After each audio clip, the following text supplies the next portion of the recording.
Well, good morning, everyone, and welcome to our virtual Advanced Clean Fleets Workgroup meeting sponsored by the California Air Resources Board. I see everybody still trickling in, but we'll go ahead and get started.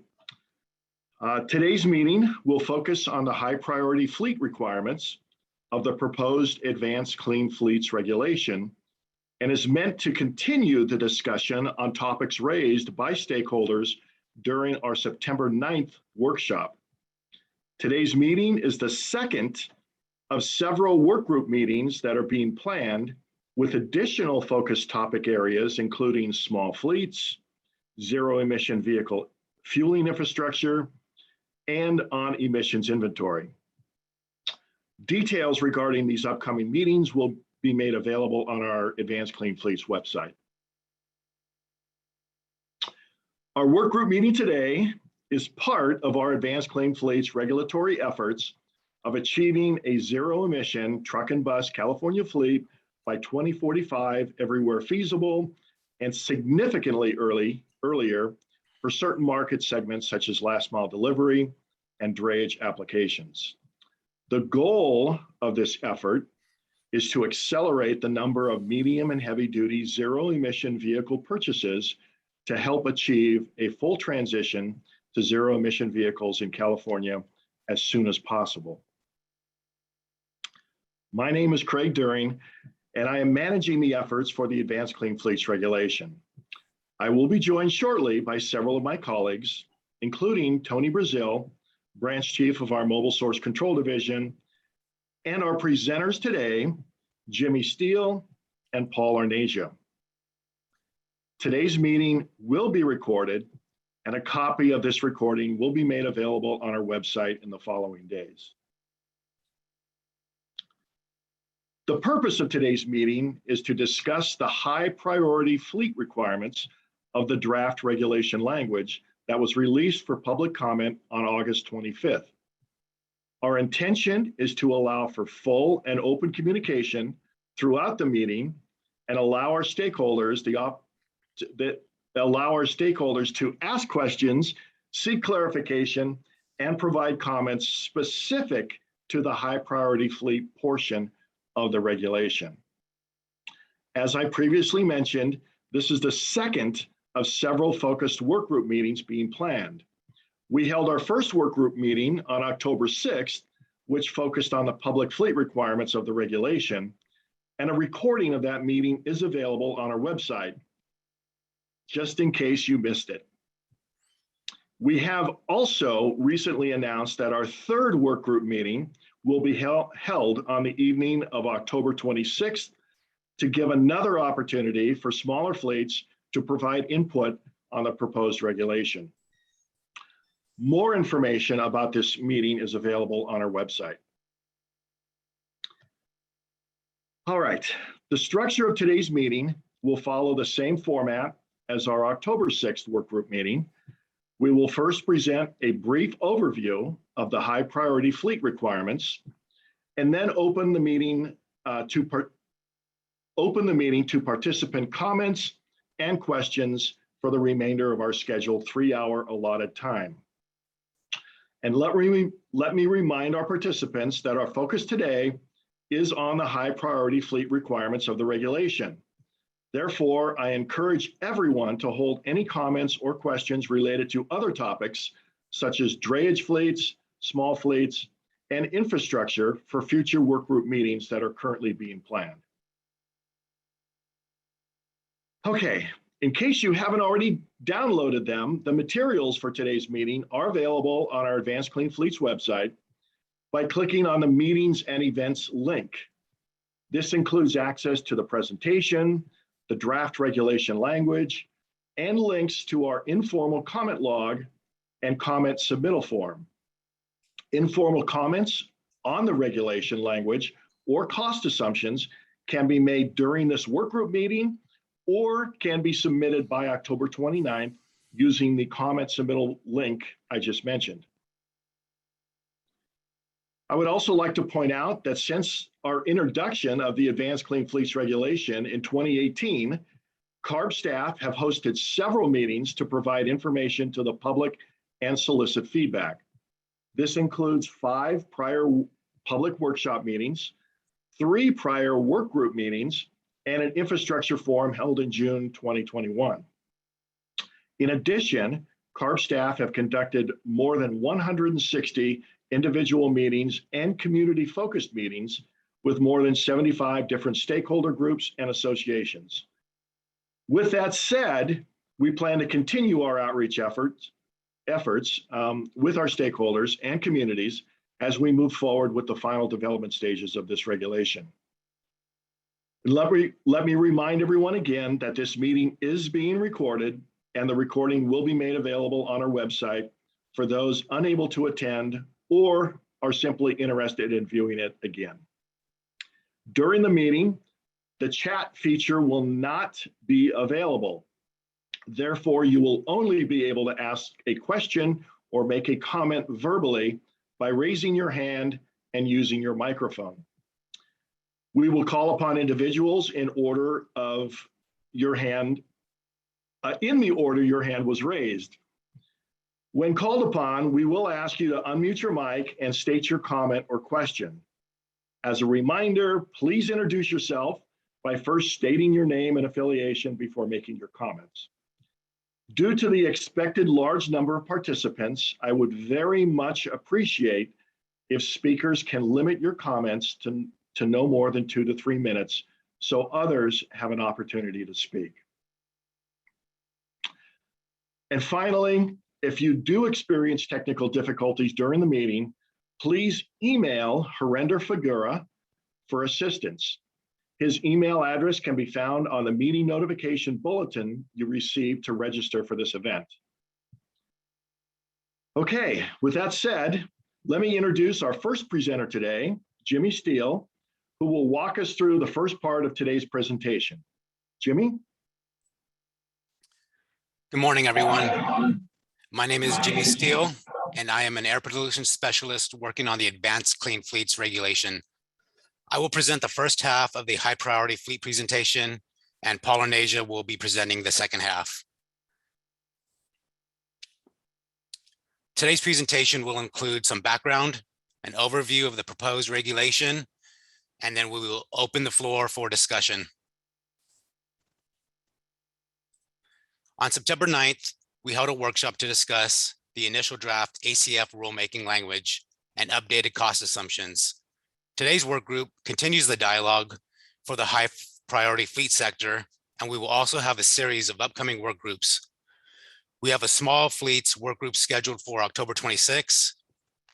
We also plan to hold work groups for infrastructure and our emissions inventory. We will release the dates for these work groups soon. Draft regulation language was posted on our website on August 25th. We have extended the comment period to October 29th. Submittal of comments, meeting materials, and the draft regulatory language can all be found on the Advanced Clean Fleets meeting and events webpage. The plan is to take the regulation to the board in the fall of 2022. The scope and applicability of who would be affected by the proposed regulation applies to entities that own or dispatch 50 or more vehicles under common ownership or control, generate more than 50 million in gross annual revenue and have at least one vehicle, federal fleets, hired fleets, and subsidiaries or fleet combinations totaling 50 or more trucks. This slide lists which vehicles would be exempt from the proposed requirements. Exempt vehicles include school buses, emergency vehicles as described by Section 165 of the California Vehicle Code, on-road vehicles subject to the in-use off-road regulation, and heavy cranes, just to name a few. This is the proposed zero-emission vehicle phase-in schedule. The phase-in schedule establishes the percentages that an entity must have zero-emission vehicles in their fleet by year and based on vehicle body type. For the first grouping, box trucks, two-axle buses, and yard trucks, the ZEV fleet percentage is 10% starting in 2025, and 100% by 2035. For grouping 3, sleeper cab tractors and specialty vehicles, the ZEV fleet percentage is 10% in 2030 and 100% in 2042. There is flexibility to meet the percentage requirements for fleets with a mix of vehicle types. As a note, NZEVs are treated the same as ZEVs until 2035. This will help fleets to make the transition as the market continues to evolve. A fleet can calculate its ZEV target based on the number of vehicles in Group 1, Group 2, and Group 3. Once the fleet has calculated its target, it has flexibility on how to meet this target. For example, a fleet that has a mix of Group 1 box trucks and Group 2 tractors can meet its targets by electrifying its box trucks, its tractors, or both at the same time. The number of vehicles that need to be electrified will increase over time as the percentages ramp up, eventually requiring all vehicles to be zero emission. The regulation includes an alternative compliance pathway for fleets that do not meet the ZEV milestones. This pathway applies to trucks that were owned by the fleet prior to January 1st, 2024, and meet the SB1 useful life mileage and/or years owned criteria. The pathway also applies to vehicles that are exempt. Motor carriers, brokers, persons, or entities are required to hire ZEV compliant fleets.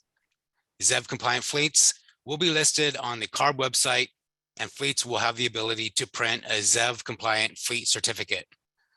A fleet will be recognized as a ZEV compliant fleet if they meet the following criteria: have at least one ZEV, 5% or more of the fleet are ZEVs, the fleet must meet the ZEV milestones for the vehicle type groupings, and the fleet owner meets reporting and record keeping requirements. I will now be handing it over to Paul Arnasia, who will cover the second half of the slides. Thank you, Jamie, and good morning. Next slide. So I'll be starting with the non-compliant fleet requirements. These will come into effect when a fleet fails to meet the ZEV milestones and does not meet the alternative compliance pathway.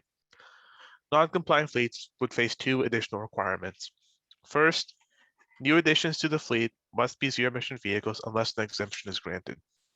Second, all vehicles in the fleet beyond their minimum useful life must be removed from the fleet. Next slide. There are two provisions that cover joint compliance situations. First, a company with parent companies, subsidiaries, or joint ventures will have the option to comply individually, or jointly. Second, companies which are controlling party must report all fleets it directs under common ownership and control and meet the ZEV milestones using a combination of fleets. Next slide. Now I'll walk through some examples, first covering a corporate parent situation. In this illustration, this corporate parent has three subsidiaries. They have the option to either comply jointly as one 300 truck fleet or each comply individually as three separate fleets. Next slide. Next, these are some scenarios for how a controlling party compliance would work. Company A owns 250 vehicles in their own fleet and has two fleets that use their motor carrier authority. In this case, Company A would need to ensure that they report all vehicles both in their fleet and these fleets under common ownership and control, and meet the ZEV targets as one fleet combined. Company B does not own any vehicles, but they do have vehicles that display the company's brand. In this case, again, Company B would need to ensure that they are reporting all these vehicles and that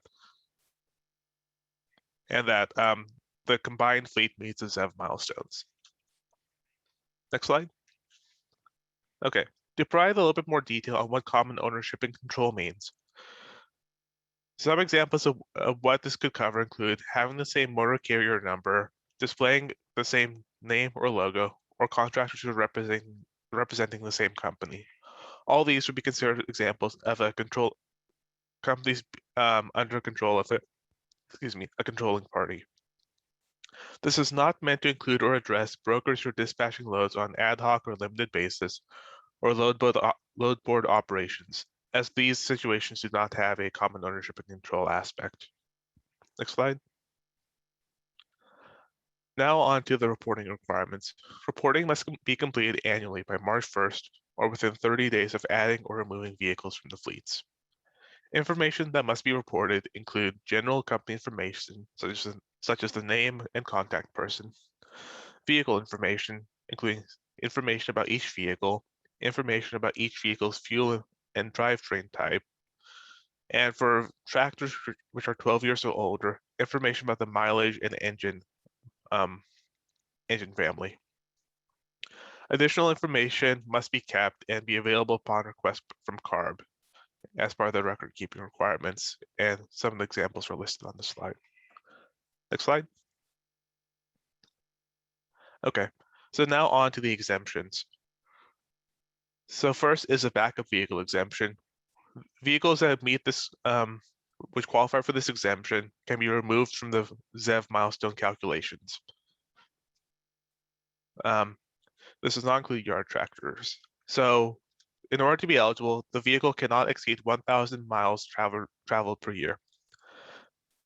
The fleet must report information about the vehicle's odometer and annual mileage to qualify for this, to claim this exemption. Next slide. Next is the daily mileage exemption. This is meant to capture situations where the available ZEVs in the market do not meet the fleet's needs. The fleet must demonstrate that at least 10% of the vehicles in this fleet are already ZEV, that no commercially available NZEVs or plug-in hybrid vehicles are available, and they must show that ZEVs cannot meet the daily mileage needs of any combustion-powered vehicle in the fleet for that body type. The fleet must submit mileage information and demonstrate that at least 3 days out of 30 cannot be met with the zero-emission vehicle, and they must show that there's no zero-emission infrastructure available along the company's routes. If the company qualifies, they will be allowed to purchase a combustion-powered vehicle instead of a ZEV. Next slide. Last is the emergency response exemption. This covers companies that provide electrical, natural gas, water, and wastewater services, and address situations where these companies need to respond to emergencies away from their location for extended period of time.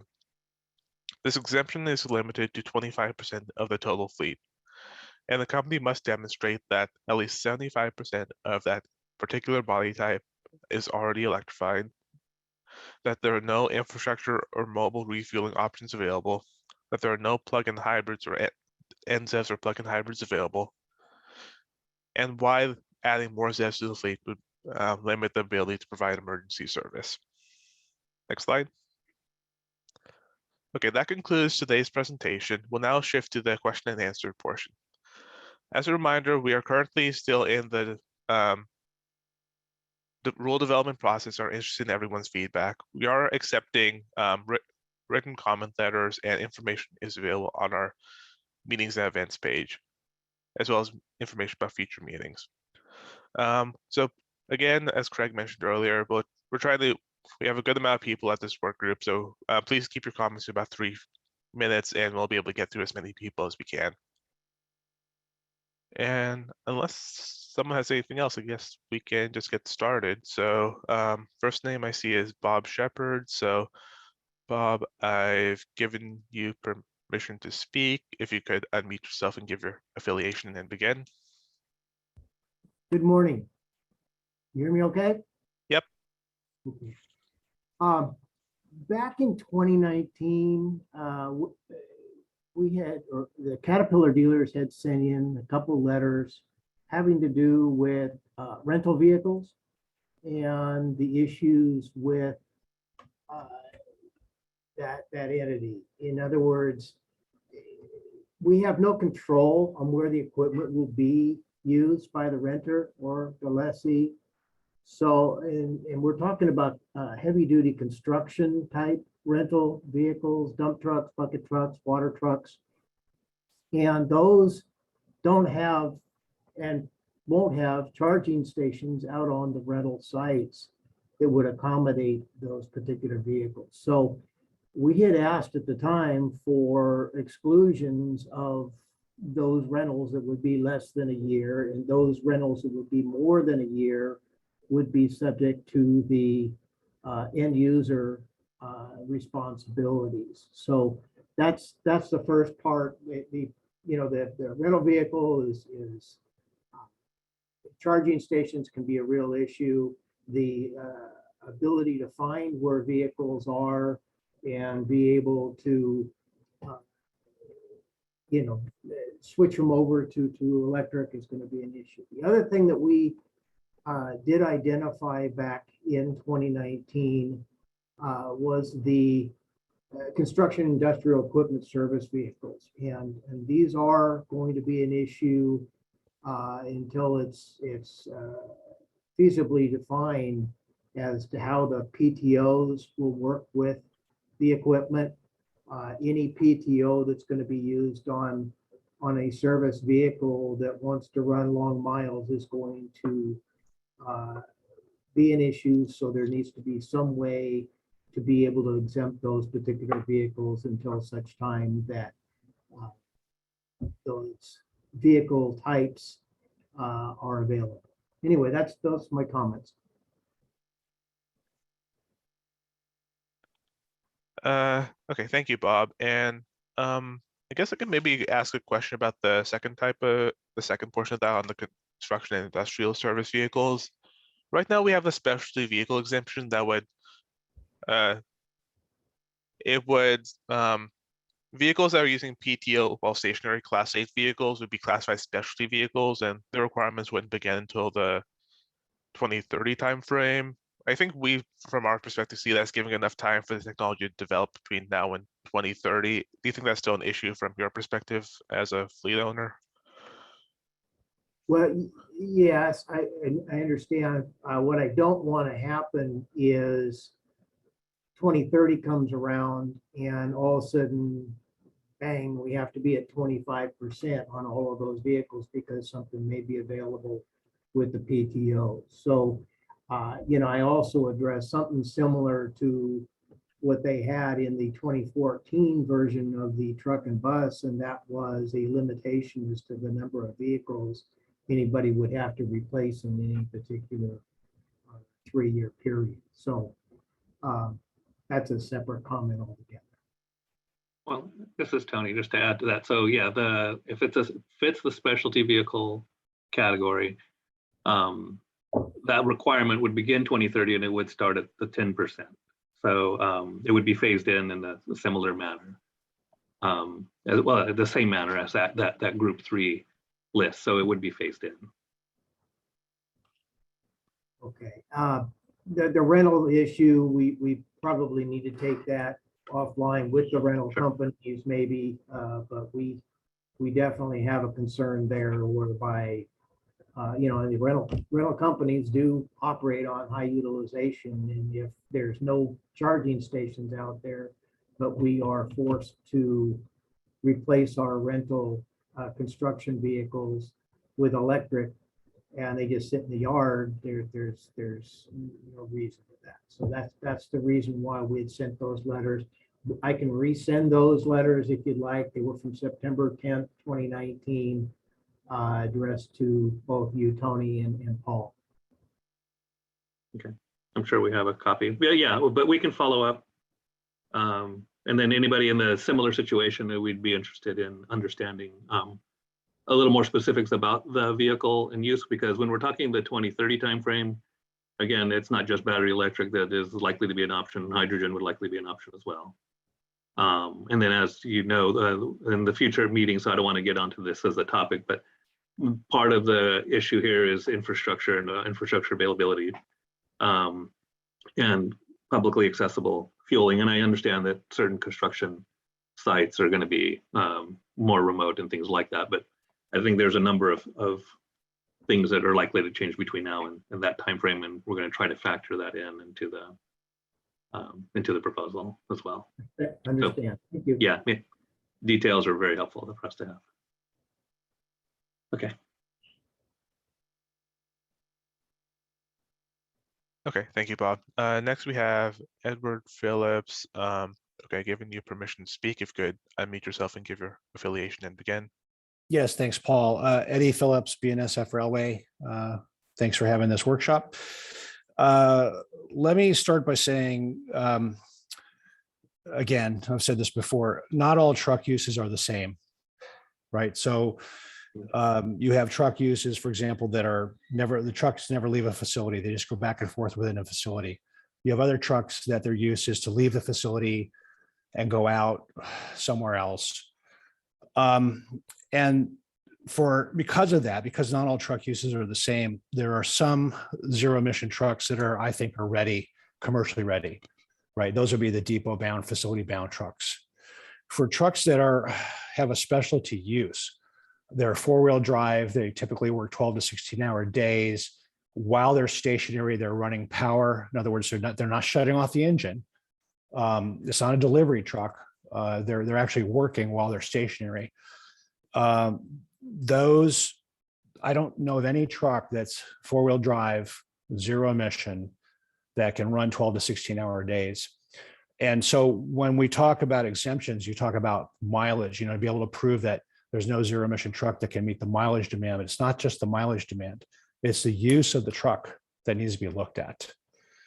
And then private charging, we're not experiencing, we're already implementing zero emission trucks at some of our facilities. So we've been doing that for about 4 years now.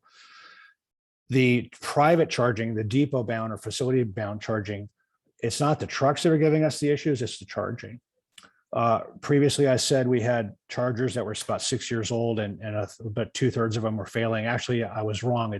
They're 4 years old and 2/3 of them are failing. And now we're having serious discussions about scrapping all those chargers because they're just not able to charge the fleet. More recently, we just installed some more electric trucks and we had 15 chargers. Within 2 weeks, 5 of the 15 chargers went down. So it's the charging that's still, I think, not as far along as the trucks. And those obviously have to go hand in hand. They're typically not the same provider. You buy a truck from one company, you buy chargers from another vendor, right? Another company. And then the public charging is also a big piece of it. For our trucks that leave the facility and go do work on the right of way, they exclusively use public fueling stations.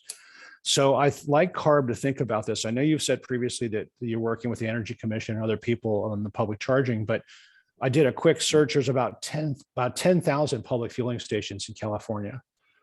If you have a requirement for phasing in 10%, 25%, et cetera, of your fleets, it ought to be a commensurate requirement that if the public fueling doesn't follow suit, in other words, 10% of the public fueling stations are not offering zero emission fueling, charging, or hydrogen fuel cell, then there ought to be some, I don't know what it would be, whether it's a waiver or an exemption or something, but you can't have trucks that are using public fueling stations where there is no public fueling available, right? You're gonna have a stranded asset. You're gonna have a truck that's just not operational because you can't charge it when it's out doing work. And then also, I know we didn't talk about costs, but I'll throw that in here. We're still seeing big discrepancy in your cost document. Tony, I had said to you before, we had an average cost for charging of $166,000 per vehicle. Mm-hmm. That's come down a little bit. It's now $133,000 per vehicle, not per facility, per vehicle. And then I want to talk to you just last couple of comments, and I've got to actually jump to another call and I'll come back to this one. On the exemptions, Paul, you said for the daily mileage, again, a lot of trucks, not all the trucks, but a lot of trucks, it's not the mileage that's the issue. It's the power demand in that 12 to 16, even up to a 24-hour workday. So on your exemptions for daily mileage, please consider some other metric, whether that's megawatt hours or fuel consumption or something that demonstrates that you might only travel 50 or 100 miles in a day, but then 12 to 16-hour workday, you're using a lot of power. And there is no zero emission truck today that I'm aware of that is 4-wheel drive and it can handle that workload. And then I have a question about the ER exemption. Why is there a 25% limit? And have you considered incorporating or borrowing or bringing over from the PERP regulation the definition of providers of essential public service? There are a lot more trucks that are providers of essential service, companies that are providers of essential public service that are not defined in your ER exemption. And then also the definition of specialty use vehicle, not just specialty vehicle. The vehicle itself isn't special. It's the way it's being used that's special. It's a specialty use that makes it so special. And that goes back to my comment about a subset of our fleet of trucks. Our four-wheel drive work 12 to 16 hours, sometimes up to 24 hours, and are using power that whole time. Kind of rhetorical questions. I don't know, expect an answer right now, but I just want to reemphasize what I've said previously at previous workshops that, many trucks, the usages are ready. The hiccup, the barrier is the charging right now as we see it. And then please think about the providers of essential public service or expanding the exemptions for emergency use vehicles to that regard, in that regard. Thank you. Okay. Well, yeah, so thank you for those comments. So yeah, we'll take some of those under consideration. We haven't necessarily, the PERP one, we'll look into that definition and so on. I do want to just raise, since this was the first two commenters so far, we also have identified in the regulation vehicles that would be excluded that are generally the ones with two engines that have high power use. They're currently covered in our off-road regulation. So just to make sure that what we're talking, sweepers would still be in this rule, but other two-engine vehicles would broadly be excluded. So these high-power stationary use type vehicles with those high power needs aren't actually part of this proposal. And then the ones that, as we touched on, that meet that specialty definition that are primary purposes to perform work while stationary would be deferred until the 2030 start date. So that's kind of some of the things we're doing there. So again, the type of vehicles you're referring to, very important, because timing is a key factor here in the long-term transition. Could you repeat the last one about working during? I mean, we have very few two engine trucks, very few, Okay. a handful. But the stationary work, does that apply to a regular truck? It's four-wheel drive, like a Ford F-450. Well, they would be the examples. It would be a vehicle whose primary purpose is to do something while stationary, like drill rig, or so what are the other examples? A concrete pump, for instance. Those types of uses that they aren't service vehicles or aren't necessarily transporting materials or goods. And that's only exempt to 2030, and your CARB is.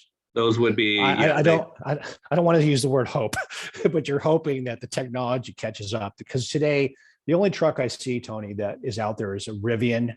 They build class 2 to class 6 or 7 four-wheel drive.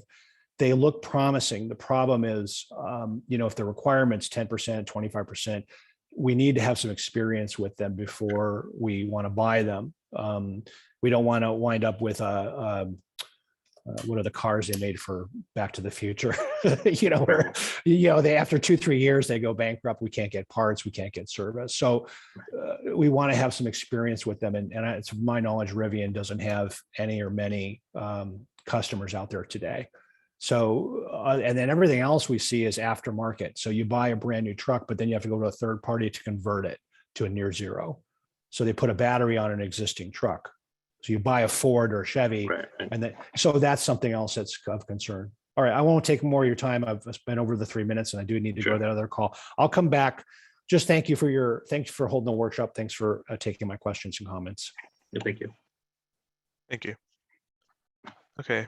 Next, we have Leah Silverthorne, and after that, Allison Bird. So, Leah, I've given you permission to unmute yourself and give your affiliation and begin.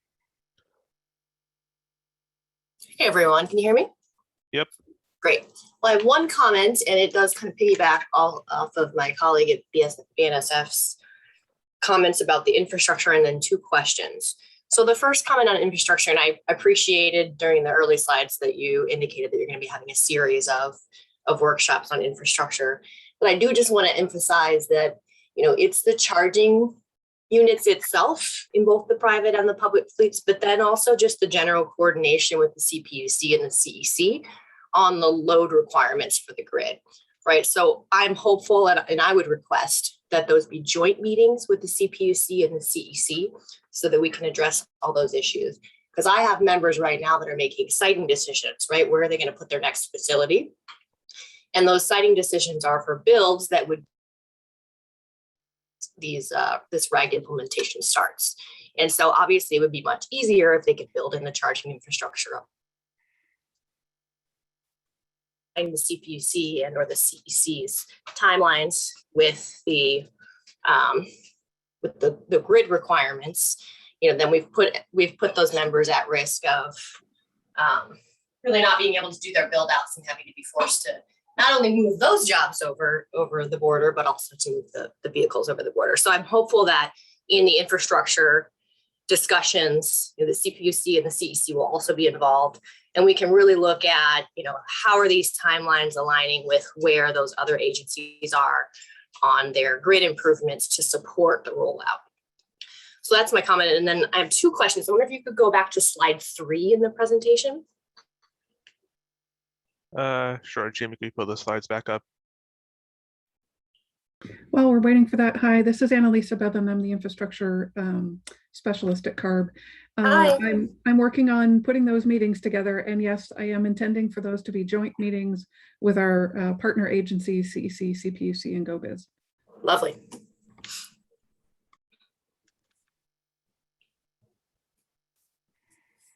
Is this one you were looking for? There's the slide with the timelines on it. I thought it was slide 3. Maybe it was with the boxes.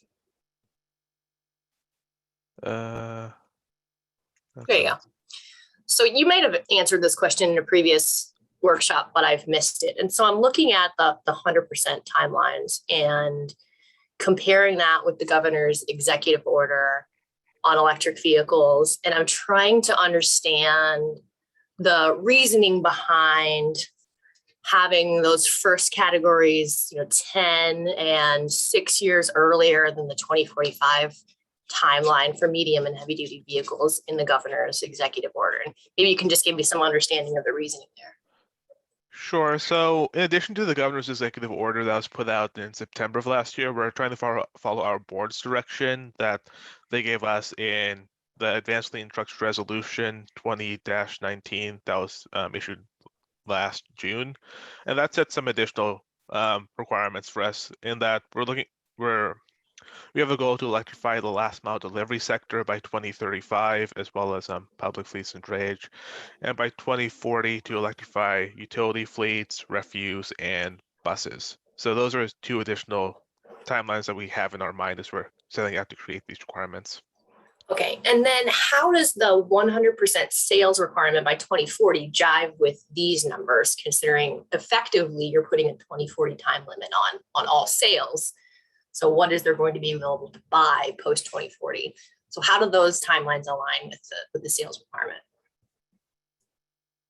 So the 2040 timeline, I mean, sets a clear marker for when all sales would be zero emission. And part of the rationale there is to, one, provide a clear market signal for both manufacturers, infrastructure providers, and others who will ultimately support the transition to the zero emission vehicle market.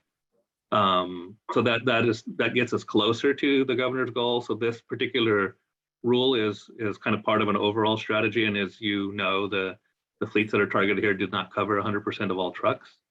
So we're looking to take the steps we can now to be closer to getting to those goals, but looking at more other levers that we could potentially pull to get to meeting that 2045 complete transition. Is what the governor's objective is, and so these are heading that direction.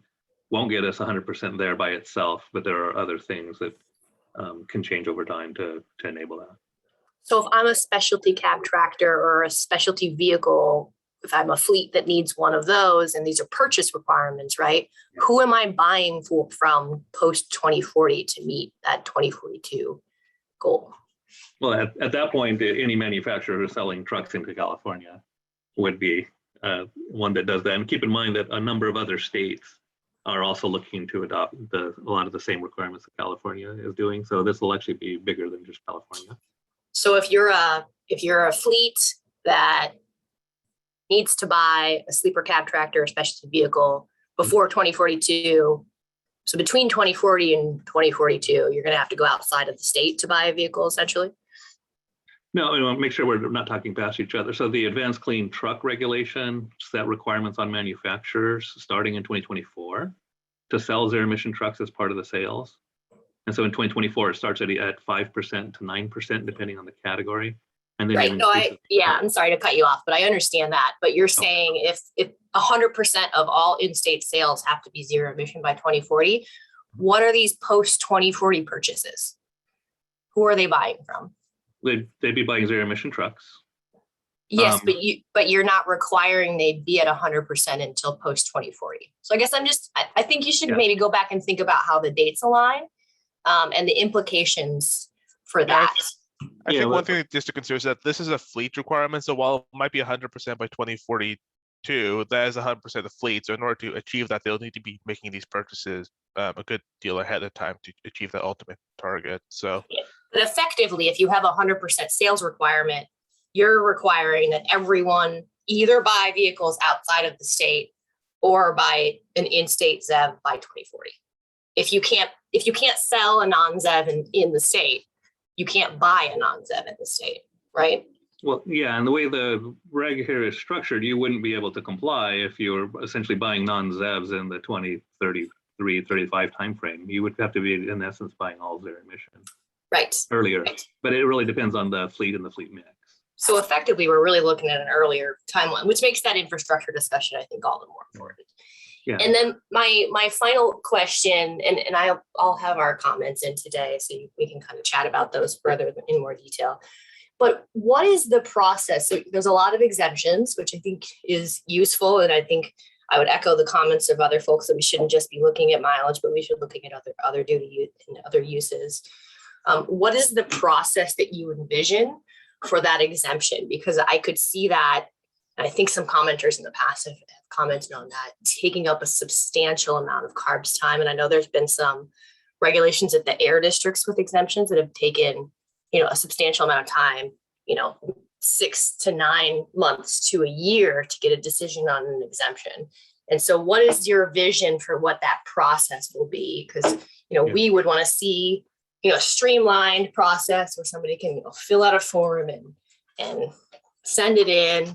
And we're not looking at, discretionary decisions by individual staff members that could change from year to year. No, understood. Yeah. So well, I'd start by looking at the language on the mileage exemption that we have there. So we do identify, here's the type of information that a fleet would need to pull together to submit. But if that criteria is met, then they would be approved. And so we would try to write the language as clearly as possible. So that issue that you raised of if a different person's making the evaluation, they would still get the same answer.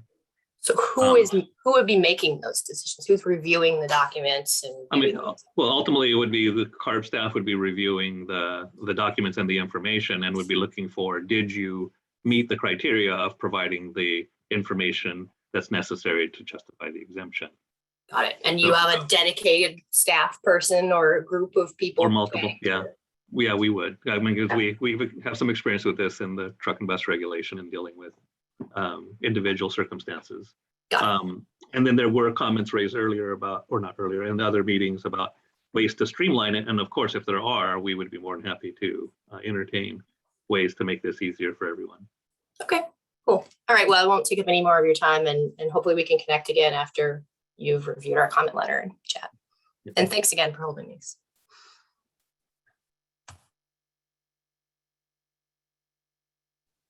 And thank you for the comments. Okay, next we have Allison Bird and then Janet Wittek. So Allison, I've given you permission to unmute yourself. If you could give your affiliation and begin.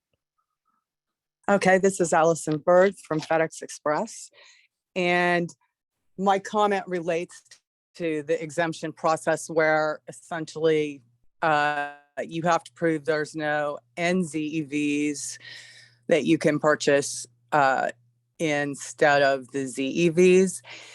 And the routes we have where at the current time ZEVs are not meeting our operational requirements.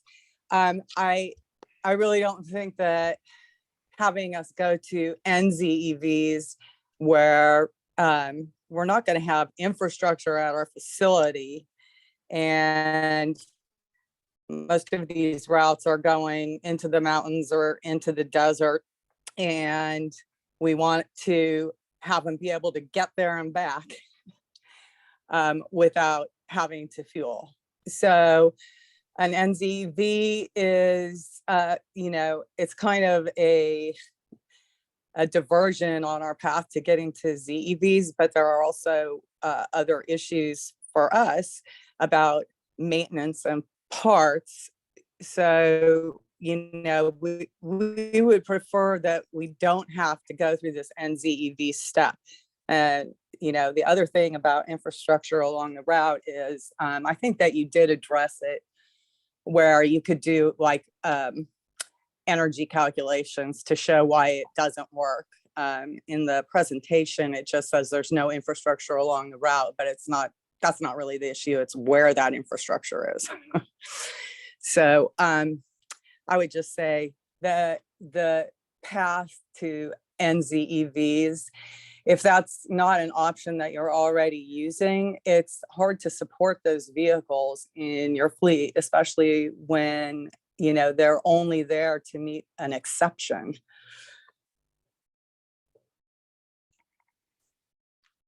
I mean, our hope would be eventually a ZEV would be able to service that route. Okay, yeah, so we would appreciate any details you can send us about the vehicles in the use, and maybe even to the extent that you're referring to the deserts, like kind of generally where their location is. I think that'll all feed into the discussion about infrastructure, where it's needed, and how that can be addressed both on the public side and what fleets would likely have or ability to do on their own sites, for example. Yeah, like we have a few vehicles that showed up in our compliance report that are servicing like the California desert from Arizona. And the places that they're servicing are, pretty small settlements, and they're spread out. And so, even an NZEV we might have issues with, but the reality is it doesn't really fit our fleet model anyway. Yeah, and the other, okay, and related to that too, I mean, so the other thing that we're looking at is the way we did try to structure the regulation was to that 10% of the different body types would be determining the number of vehicles that you would need to have as ZEVs. And so in your case, or in anybody else's case, would be, hey, if I have to do a number of trucks, whatever it is, 10, then it would be up to you to choose which 10. So we would presume that you would select the ones that are going to be most suitable for your application in the early years, and then the ones that are more challenging would be deferred to later years when we do expect more continuing technology advancement and continuing infrastructure expansion to potentially address those issues long term. Yeah, and I mean, I don't see this happening in the early years, I guess. Okay. There's but these are going to be the outliers. And one of the things that may happen along the way is we have to replace those vehicles, somewhere in the early or middle years, and they're still going to be in our fleet as we have to reach the higher percentages. We will have had to replace them with an ICE engine, and so they'll be younger as we get out to the later years.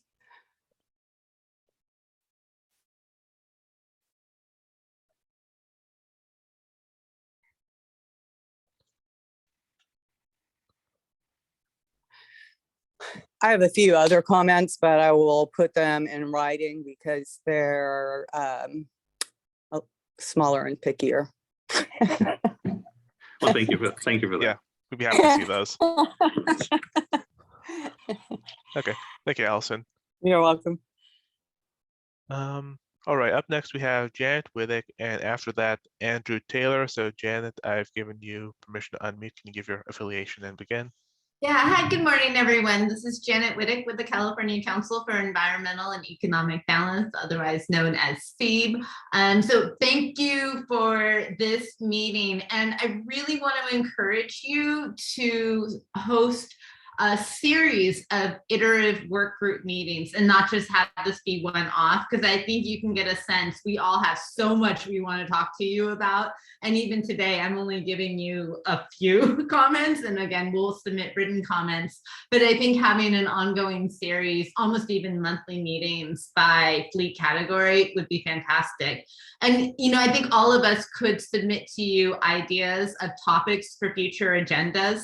Some of them may include how you're going to do the CEQA analysis, including how the TCO document is going to feed into economic impact analyses, the environmental impacts around batteries. You know, we're really interested in using this as an opportunity not to create the problems of tomorrow and what we're trying to accomplish today. And also the emissions analysis, which I assume you started to do because we do now have the SIP estimates for advanced clean fleets. And I think that there are a lot of people who want to input in terms of what the emissions profile is going to look like from this rule. There's also the whole idea around doing more of an in-depth look at the total cost of ownership document and soliciting real world data like the instances that Eddie provided from BNSF. You know, one thing we noted is that even the maintenance costs from the studies premised in the discussion draft document, they're looking at light duty vehicles, or they're based on studies of heavy duty vehicles that only show the first year of operation. So they really aren't suitable for looking at long-term operation and maintenance costs. So I think that there are fleets right now who have demos out there who can kind of provide you a more robust picture. But again, I think that could be a whole meeting in and of itself. And at the last workshop on public fleets, I think you heard a lot of momentum around this idea about having an independent panel that can help with commercialization determinations. You know, we strongly support that concept. And I think we could have a whole meeting talking about what that might look like and how it can work in partnership to complement the exemption process. And I think also, you know, in terms of the exemption process itself, I think we need to build in more details into the rule itself and not have that be a afterthought in a later guidance document, because it's really going to matter in the early years in terms of how fleets can show compliance, and they need to have that kind of certainty. And, you know, it's all about, you know, how is CARB going to be evaluating the exemption applications? You know, things like what happens if CARB and the fleet disagree about needed mileage or power of an individual vehicle, and making sure that when people put out their their technical specifications and their bid offers, that they're putting it out in a way that you're later on going to validate and accept. I think it would also be good talking to you guys about under what conditions a fleet could reject a bid offer. And that may be due to cost. It could be because it's coming from an unproven technology or an unproven vendor that they don't deem reliable and responsible, or that they think that the supplier isn't able to deliver on time. There could be a number of different situations where it makes it really hard for the fleet to kind of accept that offer, but they're going to need to document to you that they made good faith efforts. So that's a whole discussion that I think could be unpacked in more detail with the fleets. And I think also what it would be great to see in the rule itself is some sort of sense of what sort of dispute resolution process would be put into place in cases where fleets need to submit additional data to you. Like say you deny exemption application, but they think, oh, wait, they didn't understand this portion of my operations, and they want to come back and appeal that decision, or maybe even challenge it outright. What would that process look like? And how would it work in time along with their compliance reporting, the March 1st annual reporting? So that's a whole bag to talk about. I think also, looking and thinking about the requirements for a fleet. What if a fleet complies with the non-compliant fleet requirements? So I kind of missed the boat on the milestones, and it didn't take that alternative pathway, but it complies with the non-compliant fleet requirements. Would it face any additional penalties from CARB, such as fines for violation? And if so, would these be assessed daily, or would that count as a single violation? So I think that could be very important, because depending on how that's done, it could snowball into a very, very expensive mistake, especially if you go back and consider, oh, well, they thought they had an exemption, they did not, now they're not compliant, and bam, they're going to get hit with a bunch of daily penalties. We don't want to see that happen. So that was quite a lot, and I'm sure I went over my 2 minutes, but thank you again for holding the workshop. Yeah, appreciate the comments. So I just want to make sure I get the comment down correctly so that we can ultimately discuss. So when you refer to, I have to ask on the non-compliant compliant option. So there's the part of the rule is like, look, you meet the percentages that we've laid out. It's up to you how you meet them. It doesn't matter what vehicle mix you use to actually meet the target. Then there's the piece that talks about, hey, if all the vehicles that you currently own are still within their useful life criteria, that you are compliant with the rule, because that would otherwise conflict with the SB1 requirement, and so we wouldn't call you non-compliant, even if you don't have any ZEVs in the 2025 or 2027 timeframe, for example. Is that what you were referring to? Compliant, non-compliant? So if this is on page 14 of the reg, subsection G. So you've missed your milestones. You didn't take the alternative compliance pathway. Okay. You're now a non-compliant fleet. Okay. But you follow those requirements 1 and 2. So from then on, all additional vehicles are ZEVs, and that you get rid of, all the ones that have exceeded useful life. Are you then safe from other fines and penalties at CARB? Got you. Okay. So this is a situation where you were not meeting any of the requirements of the rule by the deadline, and then you took steps to get back into meeting the target, for example. Yeah. Do you get a little bit of a grace period as long as you're following subsection G, or could you be subject to additional penalties, including monetary fines for a violation? Okay, so that is an enforcement question. I'm not going to venture too far there, so we'll note it and we'll make sure, and our enforcement team's actually listing it. Okay, ideally, if you guys could write into it that you're kind of like home free, or you get safety or somehow, because I'll venture to the general area. Once you're back into compliance, and that would not be the issue. It's how long you're out of compliance. What did you do to get into compliance? Were you close? If you were just off by a couple of days, that's a very different scenario than if you're off by a couple of years, and things like that. So all of those would get factored into any enforcement decisions. So, but once your fleet is back into compliance, the idea is you are at that point meeting the requirements of the regulation. There would be no reason to assess penalties at that point. So, okay, but appreciate the clarification.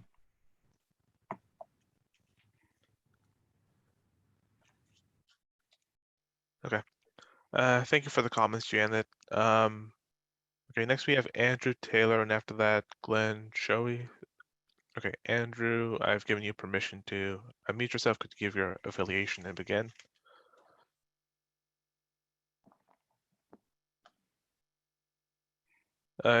Shows that you're muted on our side, on your side, I mean.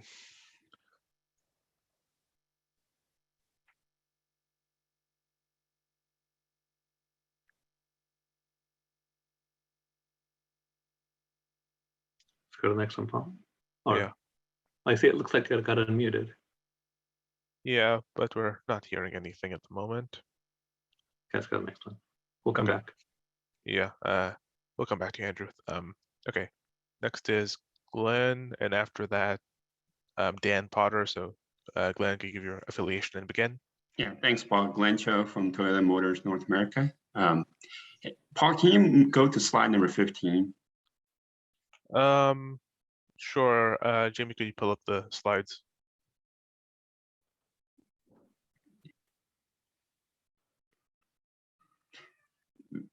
You go ahead and start your question while Sure Jerry's. thing. Hey, so the questions relate to the definition of control, and you guys did a great job with slide number 15. So the point number 1, using common motor carrier, that's completely understandable. But on displaying the same name and logo for class 7-8 tractors and trailers, is this logo on the tractor side or is this on the trailer side?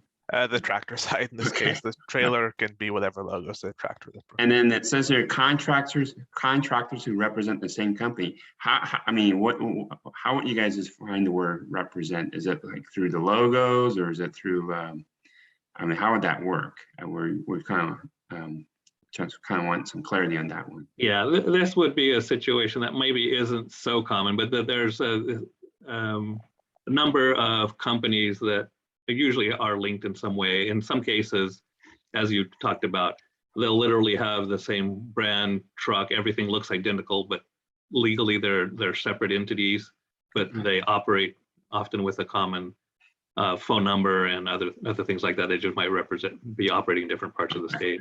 Got it. So a company that operates that way would still be treated as, in essence, all the vehicles would be counted as part of the fleet, and they would be subject to the requirement. Okay, understood. Yeah, and then the other we're trying to cover is like, again, typically the logo or the motor carrier thing will cover it, but yeah, if there's 100 maintenance personnel with their own vans representing themselves as company ABC, regardless of the nuances associated with how they incorporate or how they're affiliated with each other, for purposes of this rule, we would treat them the same as a company that literally just owns all their own trucks and has employees doing the same thing. Got it. Yeah, and that's completely understandable. And we were just wondering about the tractors and trailers, and that's why. And if you go to slide number 16, so we get the annual reporting, but we're kind of asking about this 30-day reporting for adding new vehicles to the fleet. I presume this also includes if you're deleting vehicles from your fleet, but this kind of feels like a burdensome request. I mean, our thought was that why not just allow the fleets on their annual reporting to highlight vehicles that were deleted and added during that 1 year.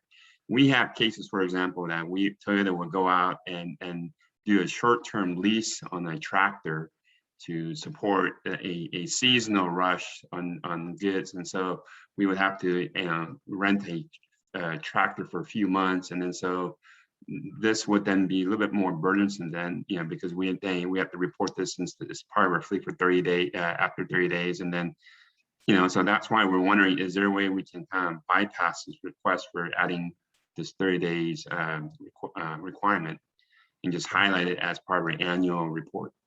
Yeah, so we'll take that comment broadly, but I think the issue you're describing, there are some nuances to it, but broadly we have language that says if the vehicle is being rented for a short-term period, generally less than a year, right, then you wouldn't count it as part of your fleet. I'm sorry. I meant over a year. Sorry about that. Sorry. Oh. Yeah, when we say short, we normally think about like less than 5 years is what we consider short term. So I do apologize. Okay. So that's why we were asking about that. And then also this reporting requirement. On the regulation, it doesn't show like how long you have to keep record keeping. So that was the other question about how long do we have to keep the records as part of this regulation? Because I think on the ACT regulation, there is a period that we have to do. Yeah, no, we should have one. Yeah, if we're missing one, we definitely need to add it. Yeah. And then another question is related to penalty for non-compliance. Is it consistent with ACT where it's a violation of California Health and Safety Code? So it's like, is it like 18,500 for every episode or something like that? Or? So I don't know the number, so that's why I'm not going to answer that. But no, it isn't exactly the same in the, it is Health and Safety Code, and penalties are assessed by well, the authority that the ARB has to do that. So I don't know what a number to put it on. In the ACT regulation, we had to put that in there because the health and safety code is written based on number of vehicles out of compliance. Okay. And that particular regulation has a credit mechanism that recognizes bigger vehicles have more emissions and smaller have less, and so on. And so the compliance mechanism doesn't translate to a specific number of trucks. It could be a range of trucks if you meet your credit obligation. So we put in some language there to make it crystal clear what how the penalties would be assessed because of the credit system built into the rule and how this health and safety code is worded. So that's kind of why we have that language there. So here I guess I say it is a per vehicle potential penalty, but there's a lot of factors that go into any potential penalty, including, how close you are to compliance and timing and all those other questions. And I guess I do need to say it's, our goal is not to assess penalties, but you do need to have deterrence so that people do ultimately meet the compliance requirement. Right. And for businesses, to just be very candid, it's also a cost benefit analysis that we have to do internally. And so, there needs to be that reference point, what's the penalty for non-compliance? Granted, we're going to do our best to comply with the regulation. It's just that we need that reference point. Speaking of such, with regard to the vehicle cost information that you guys shared, we would like to recommend that the staff could look at the recent CARB's drayage truck pilot demonstration initiative. Within that initiative, there has been some submissions by OEMs on the vehicle costs especially for those Class 8 tractors and such on both battery electric and fuel cell electric. So we'd like to recommend the staff to take a look at that CARB demonstration project report. And then lastly, with regard to exemptions, again, we just wanted to say greatly appreciate if the CARB staff can come up with a streamlined process. If we are going to pursue some exemptions, it is a business decision. And we don't want to be waiting a long time for that exemption to be clarified. And so again, it's something that our business team has asked me to convey with you guys there's a streamlined process of doing this. If you're going to have each of these exemption application reviewed application by application, we think it's going to take a long time and may impact our business decision. And lastly, I know I shouldn't be talking about it, infrastructure, and hopefully Annalise is still on. If there is a way you guys can segregate this between maybe Class 2B and 3 versus the larger trucks, and this is strictly because of real estate issues and the fact that larger trucks require more space, like Class 8 tractors and such. Normally what we recognize is the truck drivers have their trailers in the back of the trucks as they're refueling their vehicles. So if you take that into consideration, perhaps there would need to be a separate discussion on the smaller vehicle infrastructure versus a larger vehicle infrastructure. That's it. Okay, thank you. Thank you. And I guess I was able to look into the reg text. So we do have I did find how long the records must be kept. It's section 95692.5D that says essentially the information reported must be kept for 8 years from the date it was used to demonstrate compliance. Okay, so 8 years. Got it. Yeah. Thank you. Thank you, Glenn. Okay, next I see Dan Potter, and after that, Vaskin Kasakian. So, okay, Dan, you should be able to unmute yourself. Could you give your affiliation and begin? Yeah, this is Dan Potter from Daimler Trucks North America. Thanks for giving us a chance to comment and to talk today. I appreciate it. I just wanted to, I guess, beat a dead horse here a little bit, but to talk about infrastructure for a minute, and sort of what our colleague from Toyota just mentioned is make sure we're aware of the differences between any ZEV infrastructure and infrastructure that can support commercial trucks. We are very proud of the fact that we as DTNA built the first publicly available commercial truck recharging station in the country. But to my knowledge, it's the only one right now that is actually designed to support commercial trucks. And you can see examples all over the country of places where commercial trucks can't be recharged at existing ZEV infrastructure. They just don't fit. So I wanted to point that out and kind of to reiterate that issue that was raised by Toyota and FedEx and BNSF and others. And I'm sure you're going to hear that from a lot of places. So I guess I did have one other comment, but I see Annalisa, you kind of signed on if you wanted to respond to that. Well, I wanted to let folks know, thank you, that the series of workshops is being set up to split out topic items. One is business considerations. I think that's a great opportunity for us to talk about property situations, grid, electricity issues. Third is hydrogen, and fourth is cost and funding opportunities. So just to let folks know how we're looking at organizing these upcoming workshops, and I am taking notes about these suggested topics, and so hopefully we will incorporate those into the agendas. So thank you. Thanks, I really appreciate that. I just don't want to see a situation where we say that, oh, infrastructure exists, but it's along I-80, and it means that the only thing that exists is a Tesla supercharger in a Walmart parking lot isn't going to help anybody, at least in terms of complying with this rule, right? So wanted to point that out. And then I guess maybe you addressed this at the top of the meeting. I apologize, I missed the first few minutes, but I'm struggling reading the rule on the definition of fleet and wondering whether it means the fleet as it's operating in California or whether it means the fleet as it operates nationwide, because it seems like maybe it's referred to in both ways and it's not always clear.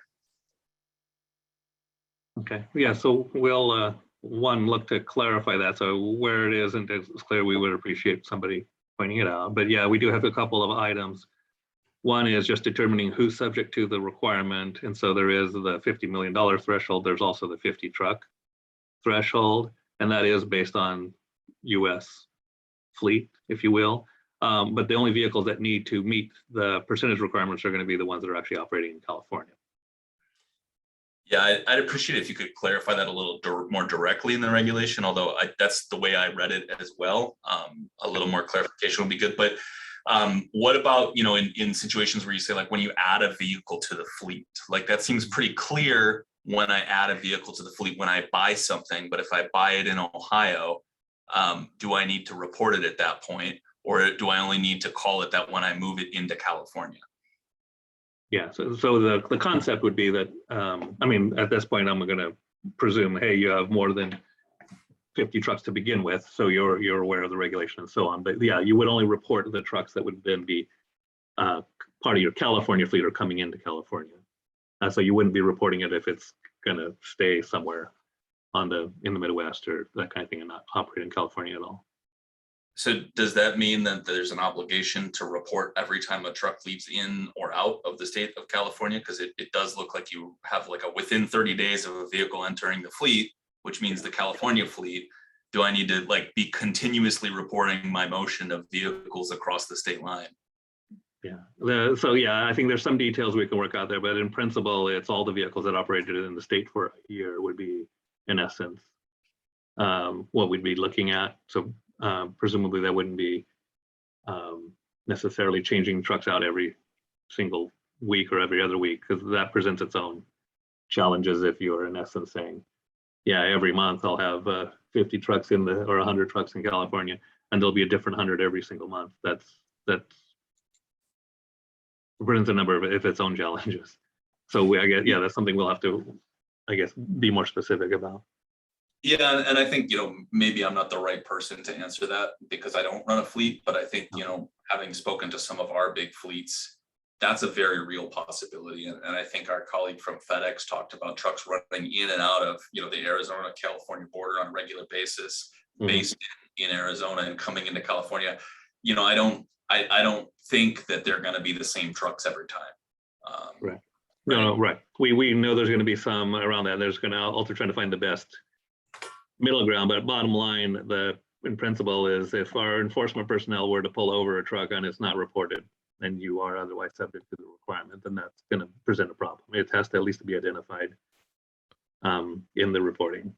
Yeah, so if the rule is then to sort of have your entire fleet of the entire year be in compliance with it, or is it that at any given time, the trucks that are in the state at that moment are in compliance with it? And I think that needs some clarification.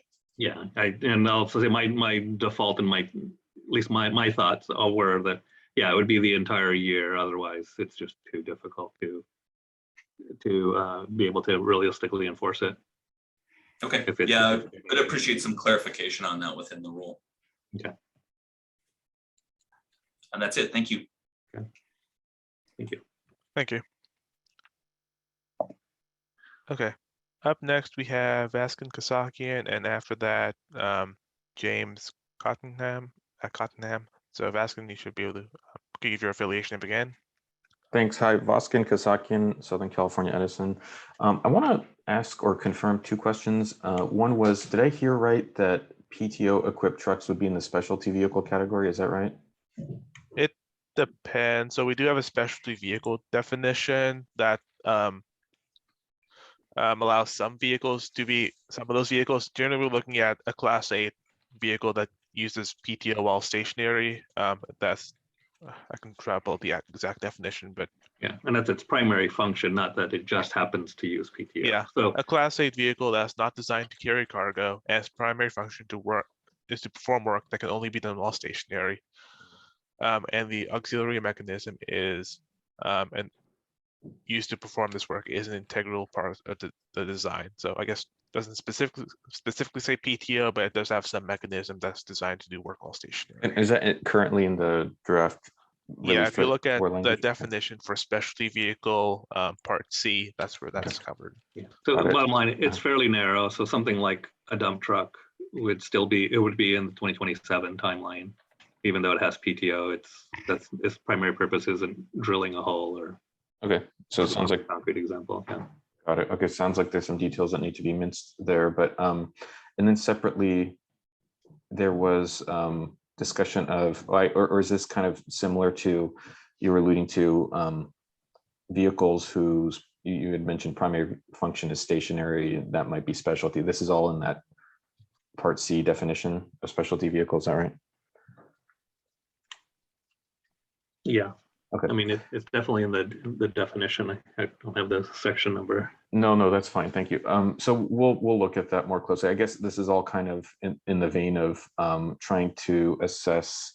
So we have plans to transition 80% of our fleet by 2040. You know, some will be 95% or even 100%. There's others that you've heard who've talked about the overall energy needs. So there's some where we just don't foresee zero emission options, even in that longer term timeframe, just based on the physical energy needs. So I guess I would just make another plug, as others have done, for evaluating the holistic energy needs, especially as they're running additional equipment. I'll echo Janet Wittek's comments on a structured, organized, transparent commercial tech review as potentially helping here and giving a strong signal of the categories and what are the parameters for those vehicles. And in doing that, sourcing the best industry insights, working with that team that you had mentioned, but also expanding out to just gather the best information from both the supply side as well as the uses of these vehicles. And the other comments I'll have will just dovetail, I guess, it's all kind of captured under this: how are we assessing the pot of available or suitable vehicles, and how are we going to best determine guardrails for transition, and what potentially needs more time or flexibility or exemption. And we'll just make a plug for evaluating the holistic energy needs. I think the exemption process, I think we've heard some comments about the appropriate lead time, and for some of a sizable portion of our complex work trucks, that can take 3 to 4 months from beginning to end in terms of that planning cycle. And so just the importance of us being clear as an entity who's thinking about and making investment decisions and infrastructure decisions, as well of planning our fleet, just to ensure that we have that early up front in that process as much as possible, so we're not somewhere midstream and have contravening pictures of the world of what's possible. And so just to get ahead of that, we'll need to know in the beginning of that cycle, so that as trucks are running through the planning cycle, and then we're going through the evaluation, ordering, testing, etc., that we're all in agreement basically on what's possible and feasible and suitable. So I think that's just a general comment on the exemption timeline. And then I'll just have two other comments on the emergency exemptions. I would make a strong suggestion of the 75% of body type ZEV requirement being reconsidered. So we have, as I mentioned, a sizable portion of those work trucks and specialty vehicles, and they don't hit 75% until 2036 for the work trucks and then 2039 for the specialty vehicles. And those trucks may be in modes and be in certain uses where they will need, there may not be a suitable option for it. So there needs some flexibility for those particular categories. So just a recommendation to look at that language again and to remove that requirement. And then on the backup vehicle mileage threshold, it's currently at 1,000 miles. So I think there's a case here to be made in terms of really evaluating what the benefit is of having that threshold, in the sense that, you know, if you look at the light duty vehicles, EVs have a GHG dead out the gate due to additional emissions from the manufacturer. So really looking at, well, what's your break even in terms of usage on an annual basis? And, you know, you can, and then can talk through this more offline, but, you know, 1,500 miles and 2,400 miles is what we're looking at. And so splitting the difference of 2,000, I think we're still in a wiggle room where, you know, you really don't get any commensurate emission reduction benefits if you're having that lower end of the threshold, that you actually can have a ceiling that's much higher. So, but we're happy to talk through with you offline about that. I think I'll just stop there, but just thank you again. There's a lot of comments on the infrastructure side, but I will hold it until we have those further discussions down the road. So thanks so much. Thank you. Thank you. All right, up next we have James Cottingham and Rich Miller. So I've done those out of order. Okay, so James, you can unmute yourself and give your affiliation and begin. Yes, thank you, Paul. Appreciate y'all having this workshop. Tommy Cottingham with JB Hunt Transport. I do want to reiterate what I think Dan with DT&A brought up around the definition of a fleet. We already found it very difficult on the reporting part of the Advanced Clean Fleet Rule or earlier this year, trying to define what is a California truck, because in our minds, it's very clear to us, a California truck is anything that's domiciled at a California location, be it one of our maintenance shops or be it one of our customers that we service. However, we've got a number of customers that we service where the trucks are, in our minds, domiciled outside of the state, for instance, in Phoenix, Arizona, but they do run a substantial amount of miles and even fuel significant amounts of their fuel in California. So definitely want to echo getting that definition a lot more clear for us to report on so that we can stay in compliance. A couple other questions that I had around the slides, particularly on slide 7. You've got the bullet point where the NZEVs are treated the same as ZEVs until 2035. So does that mean, and I'm not saying we would do this or suggesting it, but I mean, today's ranges don't meet our duty cycles at all. And I know y'all got exemptions. Everybody's talked about the complexity of exemptions, so I'm not going to beat that dead horse. But the question I've got is, if we are using NZEVs to meet those percentage requirements there on slide 7, in 2035, do you then have to meet the percentages with all ZEVs, or do you continue to use those NZEVs to go toward your percentages? You just can't buy any more NZEVs after 2035. Is that what you're trying to say with that bullet point? Yeah, that's the second part, as you stated, is yeah, you wouldn't buy any more. They were the ones that are still in your fleet would still count as a ZEV. And then after 2035, as you're replacing vehicles, including the NZEVs, then they would have to be replaced with zero emission ones. Okay, that's good. I just want to make sure I was clear on that. And then also on the, so the NZEV is tied to the alternative compliance pathway, I presume. Is that, am I understanding that correctly? I wouldn't describe it as such. I mean, so in other words, if you're in that 10% category in whatever year, 2025, and you met it with all NZEVs, you would meet the compliance requirement there. Okay. All right, so that answers that question. And then last question I got is tied to page 10 on the compliance verification.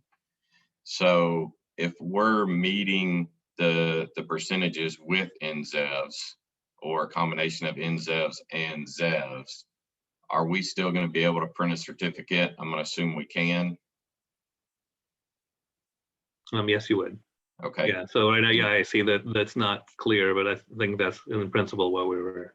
Okay. Thinking, yes. And then is the certificate that we print, is that different than the ZEV fleet recognition that's in the bullet point right below that? So let's say, for instance, a fleet is meeting compliance with all NZEVs, but so they're compliant, they can print their certificate, but it appears that they wouldn't get the ZEV fleet recognition. So it looks like on these two bullet points that there's a distinction between the certificate and whatever this ZEV fleet recognition is. Is that the case? Right. No, that's a good point. So I see that there is some ambiguity here. Part of this language, that last bullet was, we do want to encourage people who aren't even subject to the ACF requirement to go ahead and transition to zero emission vehicles. We anticipate some will.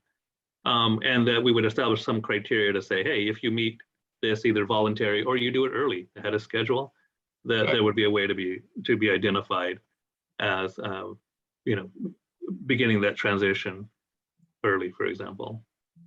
Okay. So yeah, we'll have to look into the specifics of the language, and I think that comment of how these two interplay. Okay, no, I appreciate clarifying those. Those were the main questions that I had. We do have, just like Toyota, BNSF, DTNA, FedEx, we do have infrastructure concerns.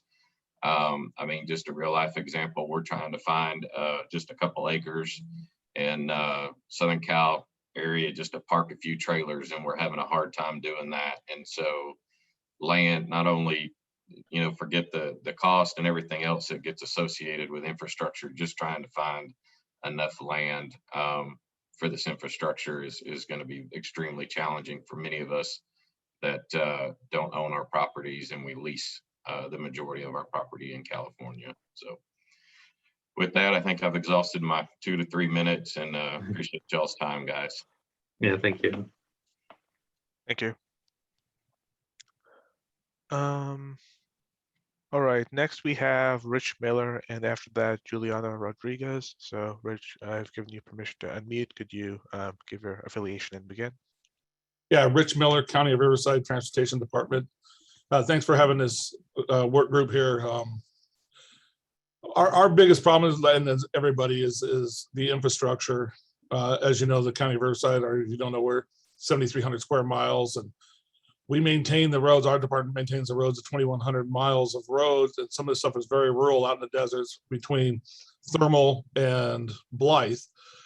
There is really zero infrastructure out there for electric, and same thing for natural gas. Right now we do have some natural gas vehicles, and we're very limited where we can put those. We have some 10-yard dump trucks. We pull 10-yard pup trailers behind them. And as of right now, with 75 diesel gallon equivalent, we're refueling 3 times a day just to complete the task. And my concern is that, being a government agency and we respond to emergencies from weather and natural disasters and stuff, our vehicles can be out there 24 hours a day taking care of stuff, and we're not going to be able to keep up with if the infrastructure is not there.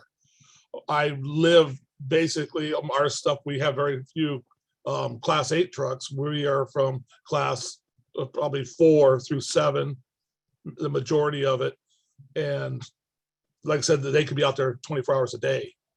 And there's no way that I can see as of right now or in the near future. So is there anything look for any exemptions for agencies that handle for natural disasters and stuff? Because that's my big question. Yeah, so I want to make sure. So if you're public fleet, we did have a separate meeting on that earlier, but in Yeah, I broadly, missed that. okay, we did record it, so you can go view that. Okay, thank you. If you like, but broadly, yes, we do have some language that would deal with emergency events, natural disasters and things. And we've gotten comments on potentially making changes to it. So we do have language in that area. And then as part of the discussion, we have it here too, as well in the public fleet part is the language about this emergency response and mutual aid kind of situations as well. So we do have some language there, so I'd encourage you to look at it and look at the specific section for public fleets and see, you know, whether the language is addressing your concern, and if not, then how you would suggest it being addressed, for example. Okay, because just for like an example, we have a natural gas Vector truck, and they've been out in the middle of the night cleaning culverts out and stuff, and then have to break down the whole operation and go find a CNG station. The county of Riverside has 0 of their own stations, so we rely on public stations, private companies throughout the whole county. And when you're pulling in with your trucks, and especially in emergencies, it's very difficult to do it. So we have no slow fill facilities. Like my operation here, our building was built in the 50s. The infrastructure just in the neighborhood here does not have it to bring in enough natural gas to do the system here. So, and I have 119 3/4 ton pickup trucks. If you're trying to electrify all those and be able to cover the vast amount of property that we have to go through, and on any given day, we don't know where the trucks might be. They are in areas, but if something bad happens, they could be anywhere. So that, like I said, that's my concerns, and I'm sure San Bernardino County is going to be even worse than us. They are larger than us. So that's why I wanted to get out there. So thank you very much for your jobs here and the work group. Okay, well, thank you. Thank you, Rich. Okay, up next we have Juliana Rodriguez, and after that, Justin Mahana. So Juliana, I've given you permission to unmute if you give your affiliation and begin. Hello, Juliana Rodriguez with DNA. We've been working on getting these calculations, and just have a really quick question. It was mentioned that the backup vehicles are taken out of the 0-emission % calculation. And I wanted to make sure that was this the only exception that is taken out of the percentage, or are other categories also taken out of that 0-emission % calculation?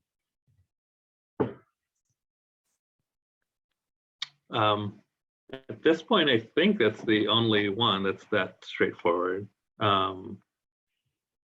Yeah, I believe so. For the backup vehicles, it's basically completely removed from the calculation. For the others, they're you can basically add those vehicles to the amount of vehicles needed to meet your ZEV target. So if you have 50 vehicles and you have 10 exemptions, you can meet a 60 vehicle ZEV target. But for backup vehicles, it acts as if they don't exist.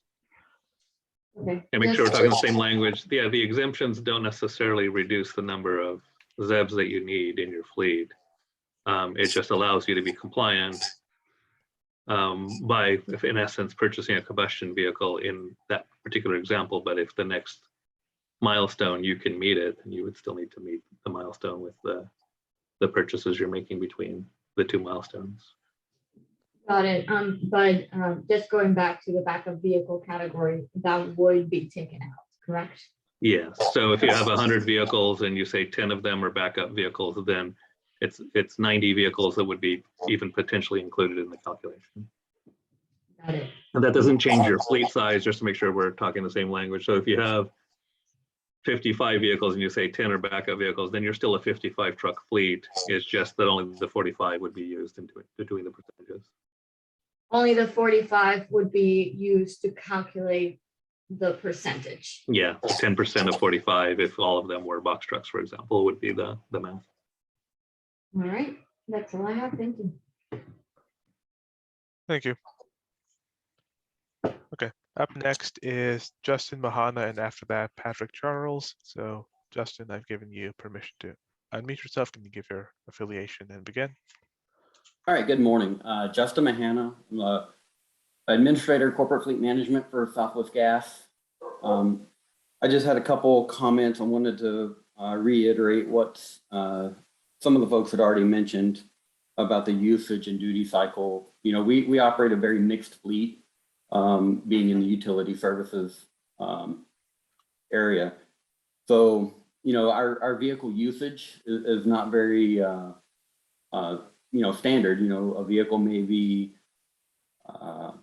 you know, a typical pool vehicle, you know, where it's driven, you know, by multiple individuals, return to base operations, those types of things, which is pretty more clear cut on what we can and cannot do. However, we have, you know, many vehicles, probably, you know, half of our fleet are more of the service type vehicles. And that kind of brought me to a point on the chart.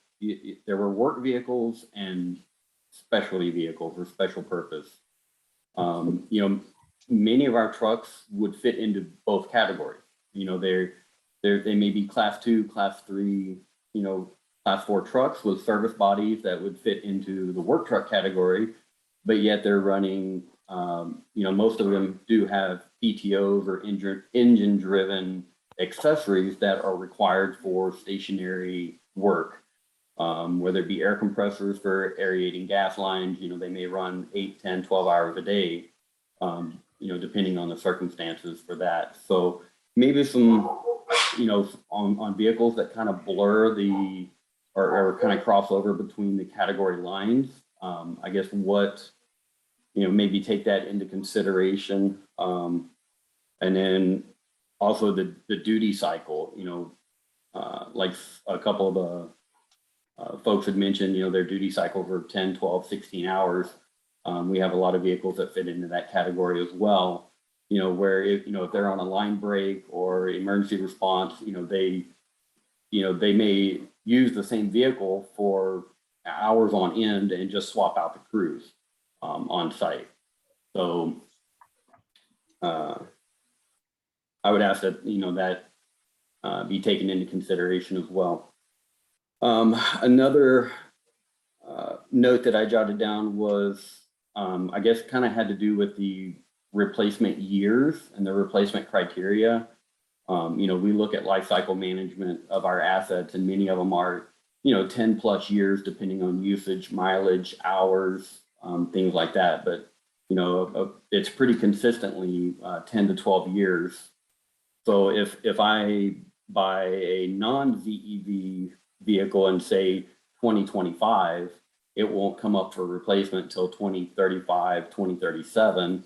So I guess, you know, similar to how back in 2010, you know, with the diesel particulate filters and those types of things, you know, like we were pretty much forced to get rid of anything that was older than 2010.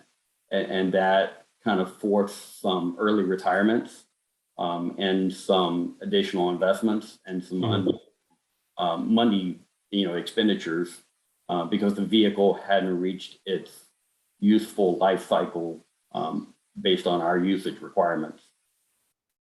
So I would ask that life cycle management be taken into consideration.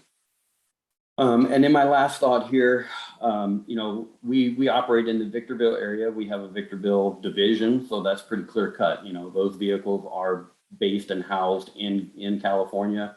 They are registered in California. I think that's pretty clear cut to say that those are California fleet vehicles. But we do have a small segment in Northern California that operate out of the Carson City, Nevada division.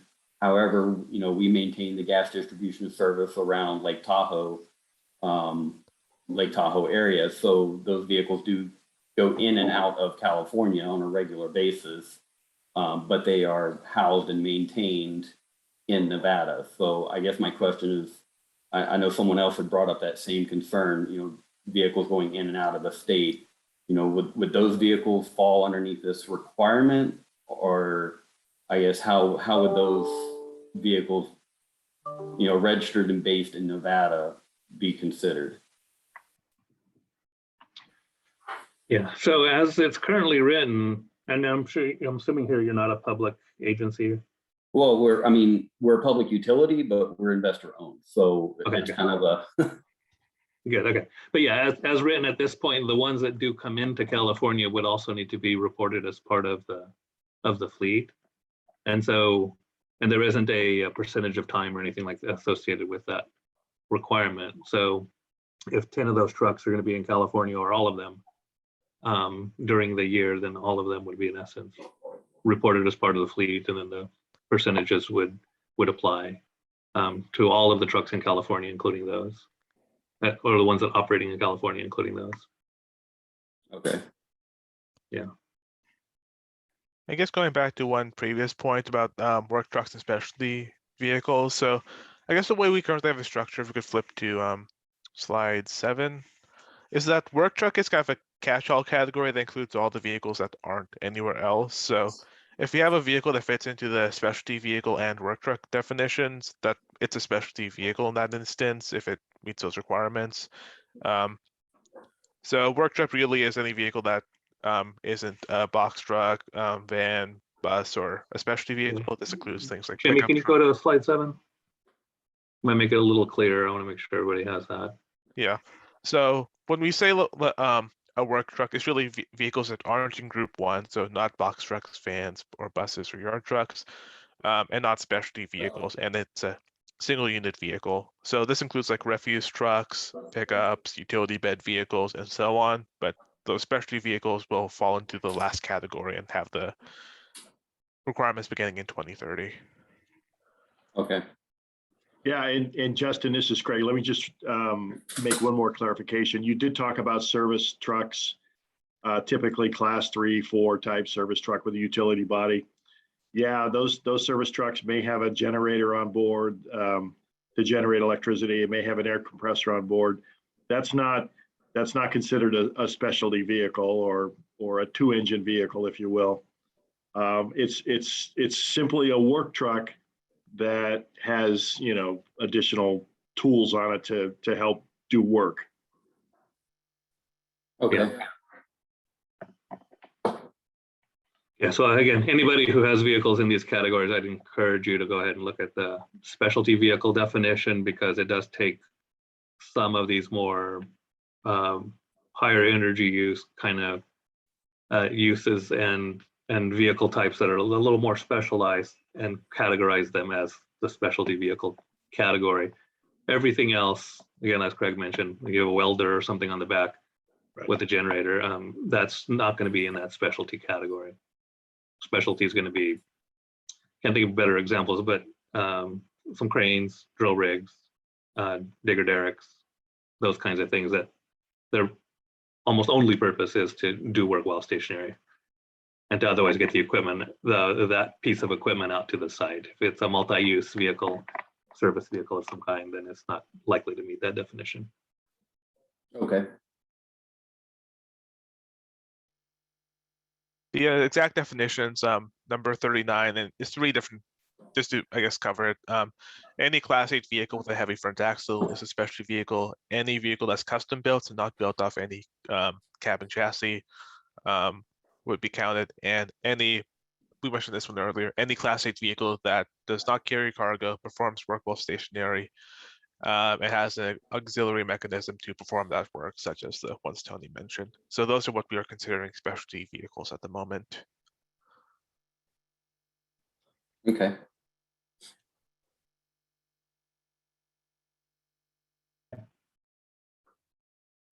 Okay.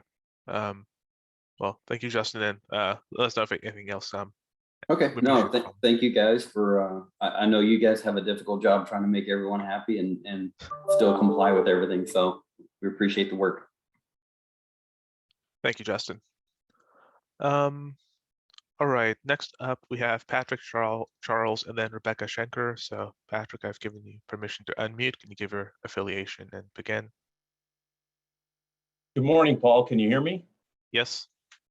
Thanks. Yeah, this is Pat Charles with San Diego Gas and Electric, and appreciate the workshop this morning and just trying to understand the draft regulatory language. This was covered a little bit earlier.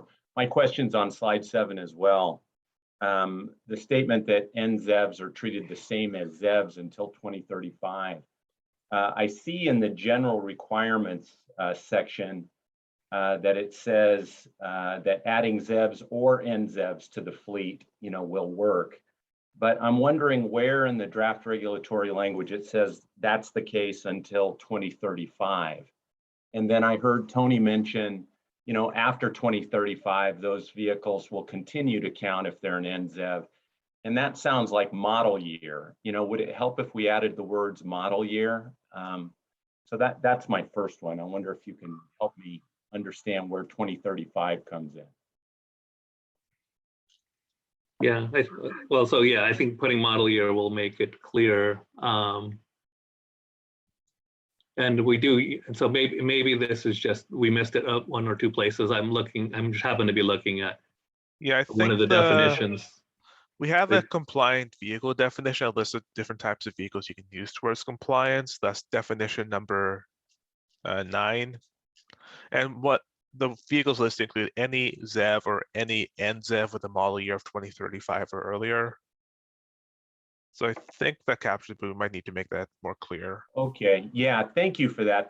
That does help. And if I might suggest, down in table A, maybe some additions, pointing folks to the NZEV. First of all, I do appreciate that flexibility, and maybe in the table A section down below, top of page 12, some mention of that could be helpful. And then I'll just mention I was too struggling a little bit with the definitions, trying to figure out where most of our vehicles are going to fit. In this most recent discussion, that was helpful. So it's large Class 8 vehicles whose only work is when it's stationary for the most part. That little line about, or is custom built in the specialty vehicle definition, was a little confusing to me. Like maybe you were trying to give a nod to some of the smaller vehicles, but it sounds like you're not. It's really just the largest vehicles that, and I'm correct in that. Most of our work trucks, like a 37-foot aerial, trouble truck that so many people run around, that is not going to be a specialty vehicle, even if, our specification, it is custom in our eyes, but that's not custom in this world. No, custom is intended to cover things that are unique and we might not anticipate, but an obvious one to me is, for example, a hay squeeze. Yeah. That is literally built from sheets, 1-inch plates, and it's built from the ground up. Okay. No frame of any kind, yeah. Appreciate that. One other real quick question on reporting. It's clear that this regulation applies to vehicles 8,500 pounds and greater, but then in the reporting piece, we're reporting on everything in the fleet, all the vehicles in the fleet, correct? All vehicles above 8,500. Okay. So yeah, it applies to above 8,500. And when we say fleet, it's the vehicles that are over 8,500. Yeah, thank you very much, Tony. Appreciate it and appreciate the workshop. That's all I have. Okay. And thank you for the comments. We appreciate those as well. All right, so next we have Rebecca Schenker, and after that, Sean Kakoa. Apologies, mispronounced that. Okay, Rebecca, you have been unmuted. Hi, Rebecca Schenker, GNA, and just thank you for the opportunity to talk through all of this today. I wanted to check on a few kind of reporting specific questions. If you could go to slide 10, looking at the compliance verification, really thinking about how this will roll out for folks who contract with potentially thousands of fleets or brokers that might have onboarded kind of thousands of fleets, maybe some for only a single haul. I see here that obviously fleets that are compliant are going to be able to print a certificate.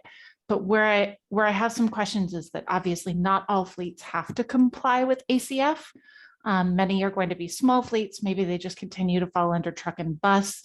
Maybe they haven't put their information into the trucker system because they don't have to, because they're model year compliant.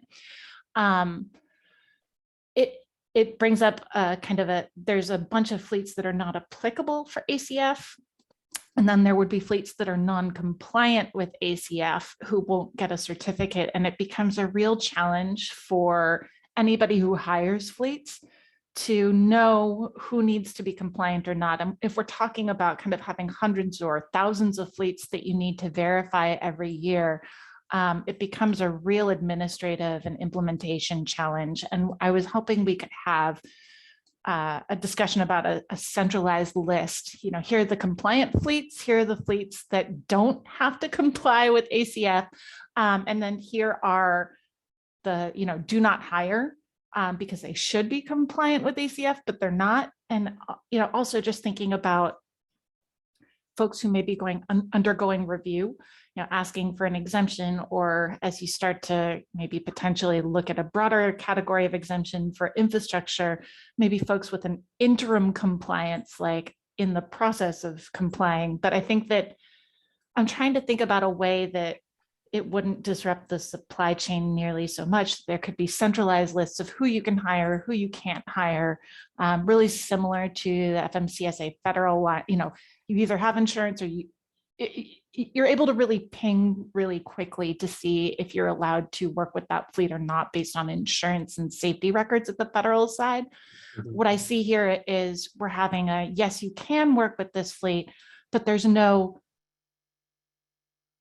also like, no, you can't work with this fleet. And with so many different, I hope I'm clear here, that really trying to identify the truckers fleets versus the ACF fleets becomes a real challenge. Understood. And so our vision is that the fleets that meet these requirements and the ones that are otherwise not subject to ACF and are otherwise subject to the truck and bus regulation, for instance, would be reported all in the same place, and would it be one list, if you will. Okay. So that's the idea, but that does mean that they would have to report to be on that list. And as you mentioned, truck and bus regulation doesn't necessarily require reporting if you're meeting the model year schedule, which by 2023, that means that they're diesel and have a 2010 engine or better. And this has been the really significant challenge for folks I know who are trying to do verification. It's really easy when you're on the truck and bus list. It's a lot harder to then go company by company for annual verification. You're having multiple staff people doing this on an annual basis, just checking. And so thinking about every fleet or every hiring entity in the state of California doing that versus a centralized database from CARB to streamline that. Well, and to be clear, I mean, we do encourage, or whatever the right term is, fleets that that are meeting the model year schedule, they can go ahead and report if they want to have that certificate and want to be on that list. So that's still an option, but it isn't mandatory per se. Right, and very under few that fleets rule. where it's mandatory, typically they're not going to do it. And so it just creates this real verification challenge. Yeah. Especially with two regulations. Understood. And I just wanted to kind of bring that up.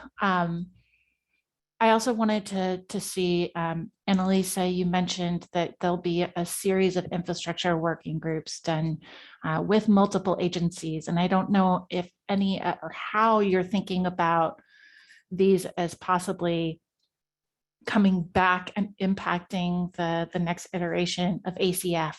Will these be considered as part of the potential exemption or TCO revisions based on the findings of those 4 workshops you mentioned? Well, I think they're going to be very informative to where we are with infrastructure, and our ACF team will be participating in the workshops as well. So if there are things which come out in those workshops that influence how the ACF reg develops, then that's the place for it to happen. Okay, so there would be a consideration about modifying ACF based on what comes out of those workshops. Okay. I leave that to the team to Well, and I'll throw in, I mean, so at least I want to jump in front of you, but I mean, I think ultimately one of the reasons to have these meetings is to get a better sense as to what are the solutions, what is needed, when and where, and how to meet that further long-term goal. as opposed to just identify where there's issues without the solutions. So Right. yeah, so it's kind of, this is part of getting to where we want to be in, 10 years, 15 years, 20 years timeframe. Yeah, and I think we're in complete agreement. We want to figure out how we get there. There's no, but in these early years, as we're figuring it out, this question of what's going to be available, building in an exemption for those who are working in good faith to implement the infrastructure, but are facing these challenges brought up in the work groups, versus folks who just really aren't doing the work. We're not, but having a lack of retail infrastructure, having a lack, if that's how you use it, maybe you have an MOU to have access to retail once it's available, or if you've started the process with your utility and permitting and construction, there's just this big gap between no exemption and doing the work, but things get delayed, especially at this point in time where we're really just taking off on the zero emission world. Yeah, and as Tony said, we are really hoping that this helps to open up those channels to facilitate solutions. And fundamentally, we want to make sure that these workshops are geared towards listening and hearing about the questions, the concerns that folks have about infrastructure. I wanted to let folks know too that I have to drop off for about an hour from this workshop. So I will be reviewing what comes up while I'm missing. Thank you so much. And I think the last thing I think some folks have already brought up the question about needing additional clarity on the definition of like a California operating fleet, especially for vehicles that may have truly minimal California operations, largely interstate vehicles, for example, those that are registered with IFTA, those that we can demonstrate via GPS, not really operating in the state of California, even though the majority of, even though there is a large core domiciled fleet here in California, many have cross-state operations. So just trying to think about how we ensure that those vehicles don't get pulled over and found non-compliant. There may need to be some reporting, but it seems like those are not the vehicles that truly are viable for any sort of zero emissions in any near-term timeline, given the cross-state infrastructure challenges, the range likely to be a factor in these cross-state vehicles. And I want to, and we'll follow up with some additional ideas, but just noting that this is a real challenge for many of the fleets that we work with, thinking about what might change your baseline really significantly to have to register your national fleet or some huge portion of the fleet that does only occasionally touch California, but truly isn't viable for electrification or zero emissions. So we'll follow up with some ideas there, and we'll be working that through with our fleet clients. Thank you so much. Thank you. Okay, so next is Sean, and after that, Nico Bucamp. But just quickly a time check. We have about 1 hour left. I see we have 14 hands up, so we should be able to get to everyone, but we do need to keep track of the about 3 minutes per comment just to make sure that we have enough time. So Sean, I've given you permission to unmute yourself. Can you give your affiliation and begin?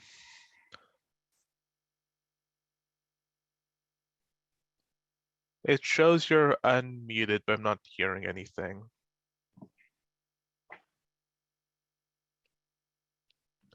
All right, we can come back to you. Okay. Next we have Nico Bucamp. After that, Chris Shimoda. Nico, I've given you permission to speak. Could you give your affiliation and begin? Yes. Can you hear me? Yes. Good morning. My name is Nico Bucamp with the California Fuel Partnership. I have a few questions, and thank you as well for organizing these workshops. It's much appreciated. I'm giving this feedback from a general perspective, not necessarily from a high priority fleet perspective. So bear with me. My understanding is that overall, and that's my premise on the comments that I'm going to make, is that the overall purpose is emission reduction for the fleet overall, the truck fleet in California and outside to an extent, depending if they're traveling in and out of the state. And this is also aside from the need for fueling infrastructure. I think the point has already been clearly others, and you've already pointed it out as well. But my questions are as follows. So is there an equivalent crediting framework for fleets as there is an act, so the Advanced Clean Truck Rule for OEMs? Because currently it appears also following up on some of the comments made earlier that there's only basically a penalty infrastructure to motivate folks to move towards zero-emission trucks, even in complex applications such as mentioned, like concrete pumps and the like. So this would align a structure like that, more of an incentive structure instead of incentivizing through penalties, with what's done elsewhere for fleets. So for example, the Innovative Clean Transit Rule has bonus credits. I know that's a different environment, different with how OEMs are regulated.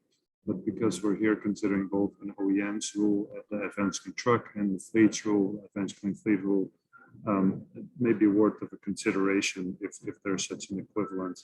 And that's also related to that. For more challenging applications, it would be great if there is some additional motivation with regards to a credit multiplier. I don't think that exists for the applications that are mentioned right now, but it may be worth considering, because you really want to motivate those applications to see R&D as well, so you get to a zero emission option, and I think that's what you're after as well.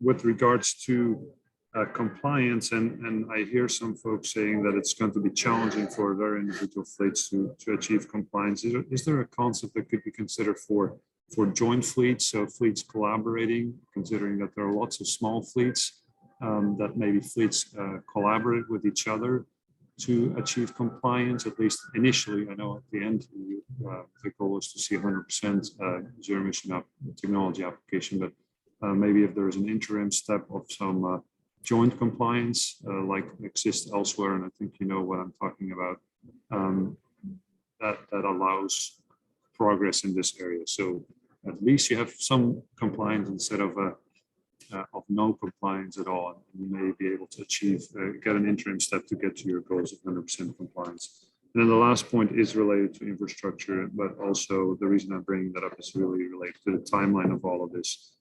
Currently, it appears that zoning is a major challenge for infrastructure, and this is zoning within city-specific plans. The results of that are that permitting or getting through infrastructure implementation, just the permitting component takes 2 years, up to 2 years, and that really has a direct impact on what you're trying to achieve. That if that does not change in the years ahead, we're basically heading towards a situation where it's near impossible to achieve the rollout of these fleets if zoning is not sped up to something that's like other fueling infrastructure that is maybe closer to a year or less to get things done. It really has basically direct impact on what you're trying to achieve. So I'll leave it with that, and I'll leave it to you as well if you want to respond to any of those, but I thought I'd throw it out there for at least for consideration. Thank you. Well, thank you. So I'll just say that, yeah, most of the crediting concepts that you've described are not reflected in the current proposal. We do have language that would encourage or consider early purchases made ahead of schedule that would ultimately benefit the fleet in a later time frame. So in the high priority fleet part is if you do buy the ZEVs early, those will obviously count towards your percentages in the future. Manufacturers in the ACT would also do the same thing. They're starting in 2021, those sales can count towards their 2024 obligation, for instance. And then on the public fleet side, similar idea is purchases made before the regulation begins can be counted when the regulation begins, and thereby defer a ZEV replacement by having made one early. So that in principle is there, but the concept of multiple credits per vehicle or different credits for different vehicles is not part of the high priority part. Trying to find a balance on keeping the rule as straightforward as possible by simply counting vehicles rather than distinguishing larger ones from smaller ones per se. And so that's kind of where we are. So if there's, any reasons or comments that people want to submit as to why or how that would encourage either early action or ultimately help contribute towards meeting the end goal, please provide that in your comments. Is there anything else major I should have covered? I think that covered most. Oh, go ahead. Maybe on my end a little bit, I think that it's being truck rule and accrediting system. So for some of the mentioned fleets like concrete pumping, for example, if the main fleet consists of that, and there's a whole number of supportive vehicles that are in a different lighter class category, a fleet operator hypothetically could compensate by converting all those to zero emission, whereas they don't have to necessarily. So they could potentially already clean up a lot of the emissions, but I think that Benjamin truck rule, and I'm considering all those specialty vehicles to fall in the highest category, the heaviest class, the class 8, non-tractor or tractor for that matter. There's a limitation on how much you can compensate with other vehicles. So it becomes the situation becomes a little dire, I think, potentially in some situations. So it's something to maybe consider for the specialty vehicles. Okay. Well, thank you. Thank you. Okay, we'll try Sean Coca next again to see if his mic is working. After that. Okay. You guys hear me now? Yes. Okay. So Sean Coca with the GNA. My question is one about applicability. I'm curious if there is going to be a differentiation for or a way to categorize fleets, private fleets that also contract with municipalities and public entities and act like that, or act in that capacity. Or I guess that's the confusion. That's why I'm asking the question is, if you have a private fleet that also acts in a public capacity, is there any instance where they would be considered a public fleet? If the entirety of their fleet isn't acting in that capacity, if part of it is acting, as an example, like trash collection. They contract with a city, a county, whatever, and are doing the trash collection for that city, but they also have other elements of their operation that are not part of that specific contract. Are they applicable under the high priority fleets, public fleets?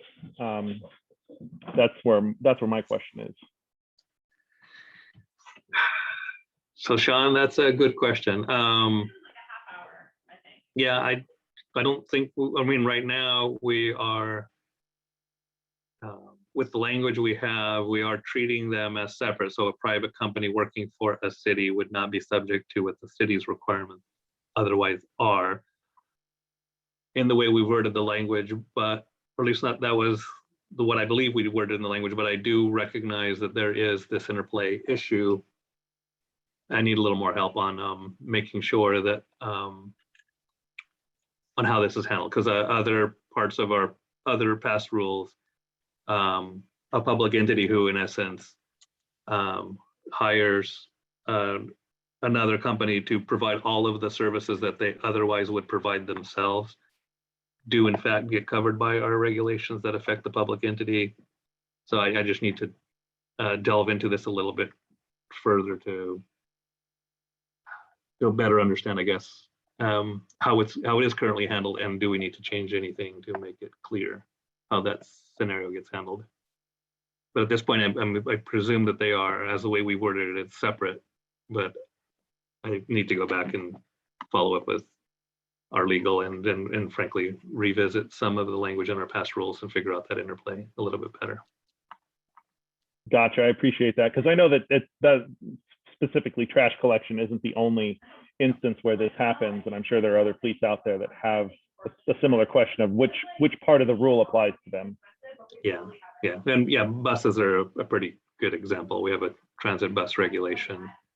Some of that service is, again, it's the service provided under the public entity, but technically the vehicles and or the drivers are private companies. So we'll have to look into that one, is all I can say at this point. Okay, appreciate it. Okay.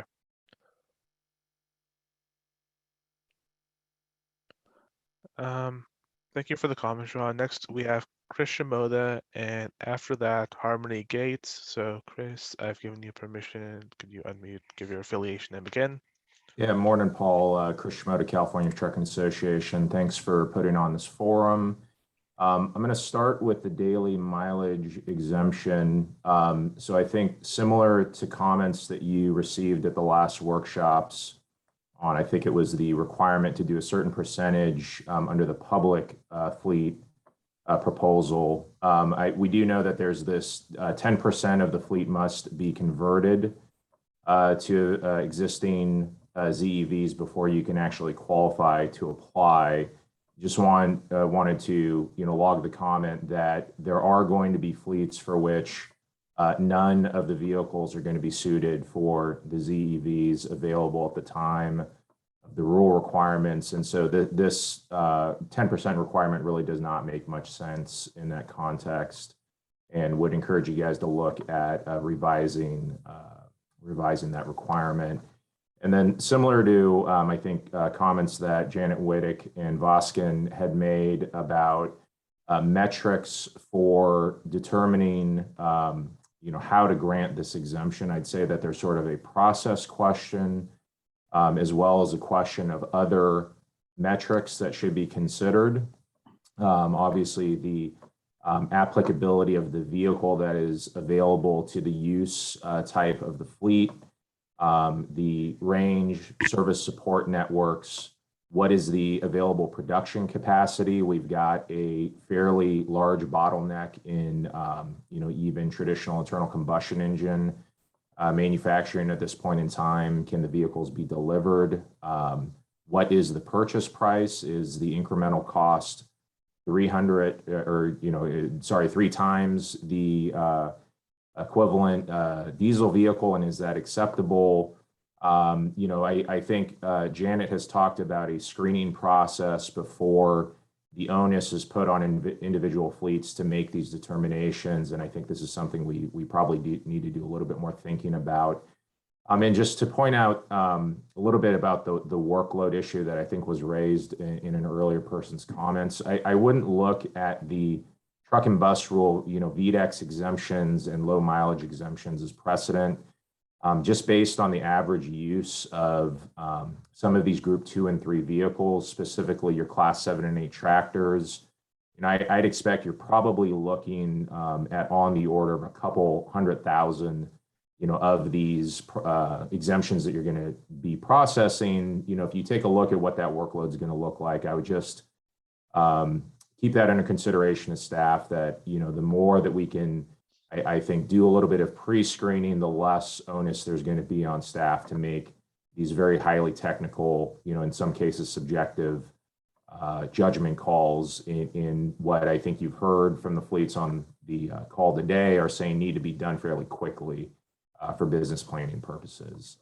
Talked a bit about the delivery delays, but that is also something that we would encourage staff to bake into either an exemption or some sort of flexibility process. We have existing purchase orders for zero-emission vehicles that have been out for, in some cases, 3 to 4 years already. There will be these manufacturing bottleneck issues for the foreseeable future, as well as parts unavailability. And so all of that needs to be taken under consideration. Not going to address too much because you've already heard it a lot from folks. There needs to be some flexibility around charging infrastructure delays or unavailability. The only thing that I'll add is, even to the extent that a fleet may domicile trucks at a central location today, what we're hearing more and more is that in some cases, these are temporary parking facilities that are just, rented land where a fleet can find parking because permitting and entitling and paying for permanent parking is not easy in a lot of the major metropolitan areas. And so the likelihood that fleet will be able to convince the landowner to invest, multiple millions of dollars to convert that land to permanently be a depot charging facility and parking facility is not necessarily going to be easy. So I think this is probably better addressed under Annalise's future workshop, but would encourage the policy staff to take a look at that. We'll try to get the rest of the stuff in pretty quickly. So just the broker and common ownership and control provisions. I know that we have some of our members that are concerned about the lumping in of their broker divisions with their fleet-owned vehicles. Many of our members have two separate divisions where they do both. And in some of these cases, they may own 1,000 trucks that they operate in California, but another 10,000 that operate under the broker division. And so they're going to run into needing to convert vehicles that they do not technically have control over fairly quickly, because they can do their entire fleet and not get to the 10% or just get to the 10%. Alternatively, starting to pick up that we may have had some of the definitions incorrect, and that the pure brokers, so to speak, are exempt from the requirements. I just need to speak for the other part of our membership who will be concerned about the picking of winning and losers by the way that CARB designs this rule, where you would have a 51 truck operator who is subject to the regulation competing with $100 million plus broker, if not billion-dollar brokers who would not be subject to it. We hope to flesh this out in our written comments. I want to support Bob Shepard's comments on the requirements for short-term rentals needing to be looked at. And just finally wanted to say, I know, this is not the drayage truck forum, but I do want to highlight the need to have a drayage specific forum at some point in the future. For those who are watching the news or live in Southern California, you're not unaware of the fact that there are 50 plus cargo ships off the coast of California right now. This is a global supply chain crisis that we're undergoing. And there are some features in the current proposed drayage truck regulation, which quite frankly are not going to work in the reality that we find ourselves in. We need to look at more flexibility for unanticipated surges like we're experiencing today.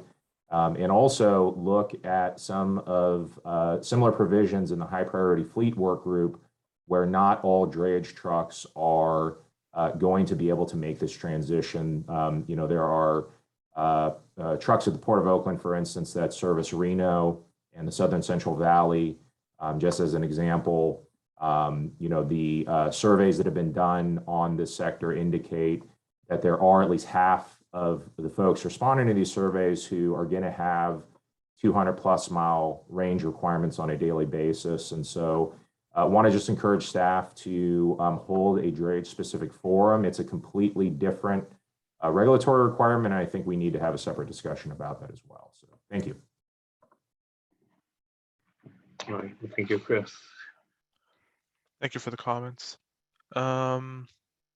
All right, next up we have Harmony Gates, and after that, Todd Campbell. So Harmony, you should be able to speak, and you give your affiliation and begin. Sure, can you hear me? Yes. Okay, this is Harmony Gates with York Engineering. I just have a few kind of questions that will probably be just back and forth really quick. One, as I heard, I think it might have been Tony, say that yard trucks do not qualify for backup vehicle exemption. Is that correct? That's correct. Okay, will they have any kind of low use or any option? At this point, no. Okay. I also am curious, a lot of these CARB zero emission regulations across all of your different sectors, on-road, off-road, you have the heavy duty inspection and maintenance program.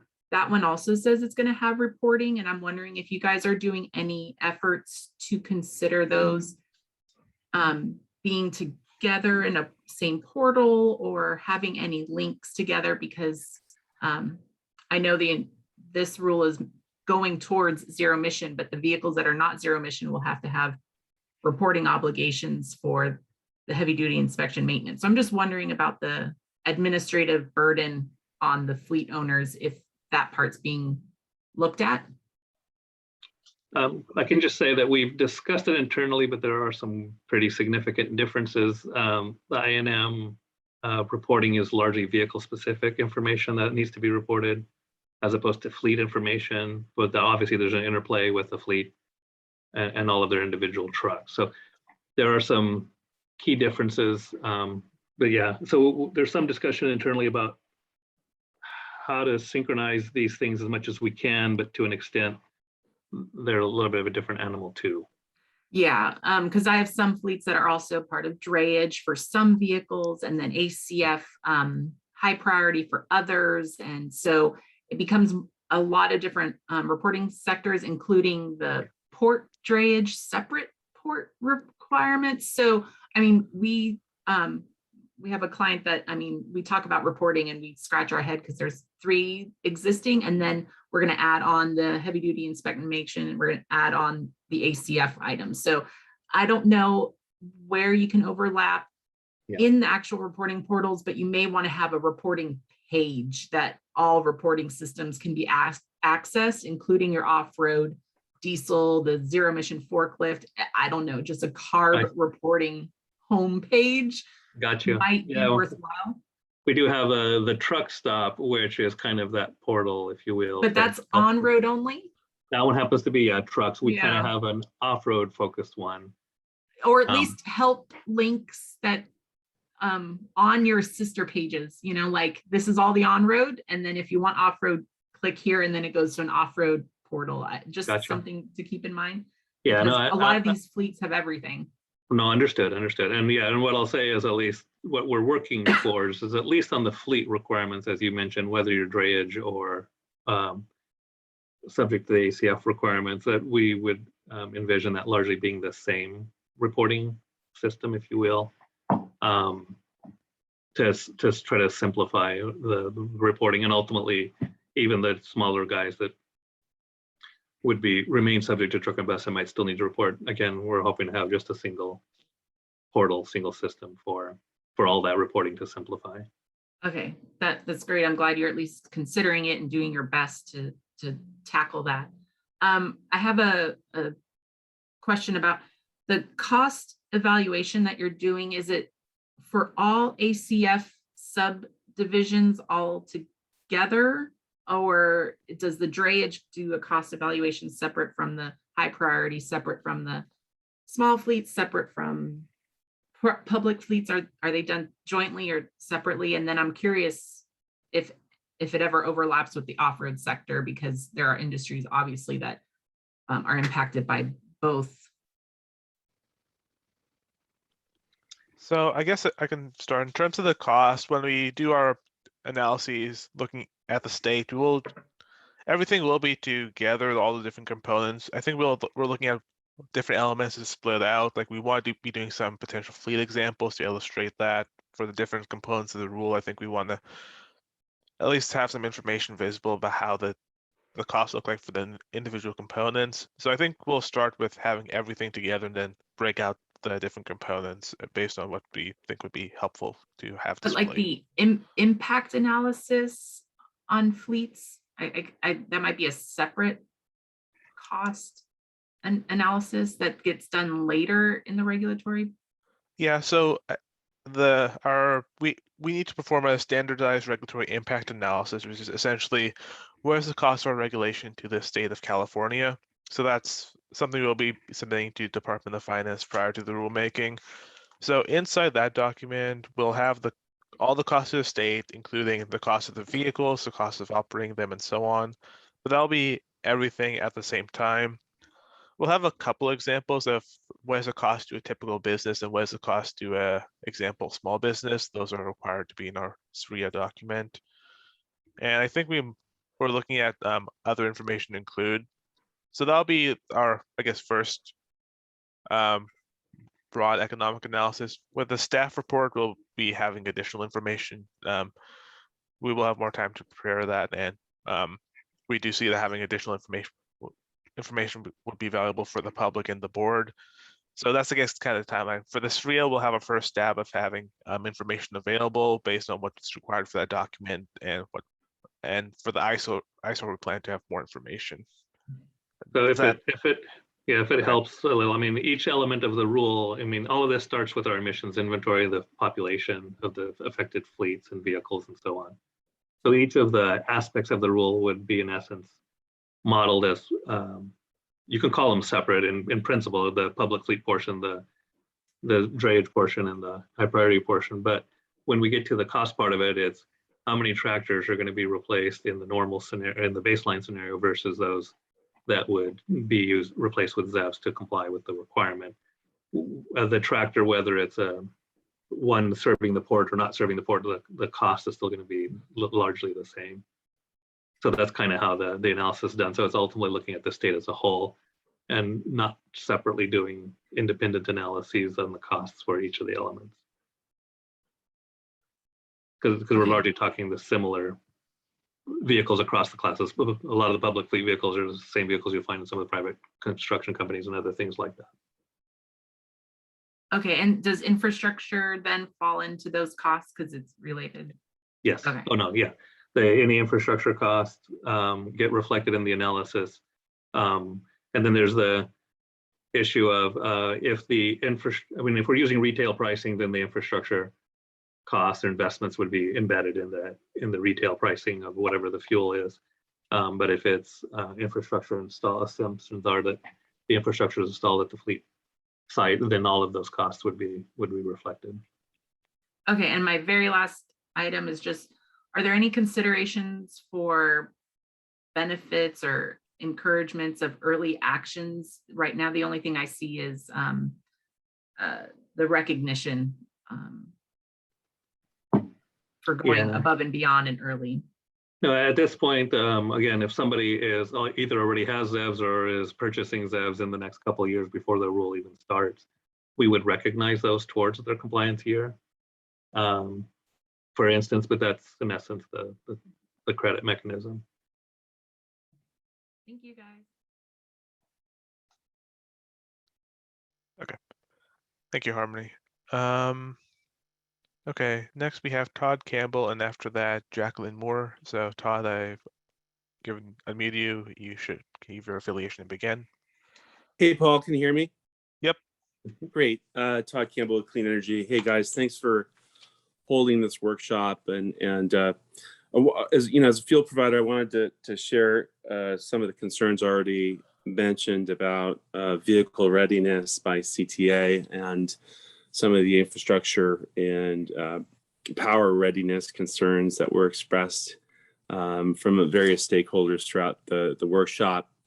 I just like to say we're still waiting 4 years for our zero emission truck order, and we recently were notified that we're probably not going to see that truck till 2023. And of course, that the issue that was claimed was the chip issue, but being an infrastructure provider, I think it's really an infrastructure issue. It's challenging to produce trucks when you don't when the customer can't use them, and so I think it's going to be really important for you guys to pay attention to that 800 truck deployment down at the ports. I know from our company's end, we've been looking at ways to get electric infrastructure to our facilities in investigating how we can participate within the rule. Extremely challenging, very expensive, to the point where even if we wanted to, it may not make sense to even do the project. And that's the current status right now for us down at the ports. We've been working with LEDWP, and we're very close to SoCal Edison. We've been trying to figure out a solution. Really tough, guys. And then we have another customer in Riverside that has a 24/7 operation, 322 vehicle fleet. They did an estimate of what they would probably need to electrify their distribution center. They think they're going to need 119 megawatts. And as former mayor of Burbank, I was pretty proud of, in 2004, we put in a combined cycle state-of-the-art natural gas power plant, the Magnolia Power Plant, 323 megawatts. And when I think about one facility consuming 119 megawatts on a 24-hour basis. That really creates some pause for us, especially if you're building out infrastructure. I know that that's an extreme, and that's, you know, probably far out, 2045 or 2035 or whatever the date is. But those are some of the things that you need to think about as you approach this rule, especially when we're having trouble just trying to bring not even close to that level of power down to an existing facility down at the ports currently. So I thought I'd share that with you. And I guess, you know, what steps is staff taking, for example, if we do have a customer that we want to work with to help them, you know, make this transition and provide infrastructure for charging or hydrogen, what kind of guarantees can we get from you and the Energy Commission and the Public Utilities Commission that will have the power, that will be able to do the project? You know, that's a pretty daunting thought, and so that's something I think that you guys need to think about as well. Additionally, I hope, you know, I've been seeing a lot of talk about putting diesel gensets throughout the state, you know, to shore up power. I sure hope that's not the outcome. Certainly not the outcome, especially given the goal of reducing greenhouse gas emissions and air pollution. You know, are we thinking about, you know, what we can do to avoid diesel generators, or, you know, even, you know, I forget what it's called, you know, from Burbank Water and Power, but we had a couple of them in our yard. You know, it would basically just kick up the power, and because we were short.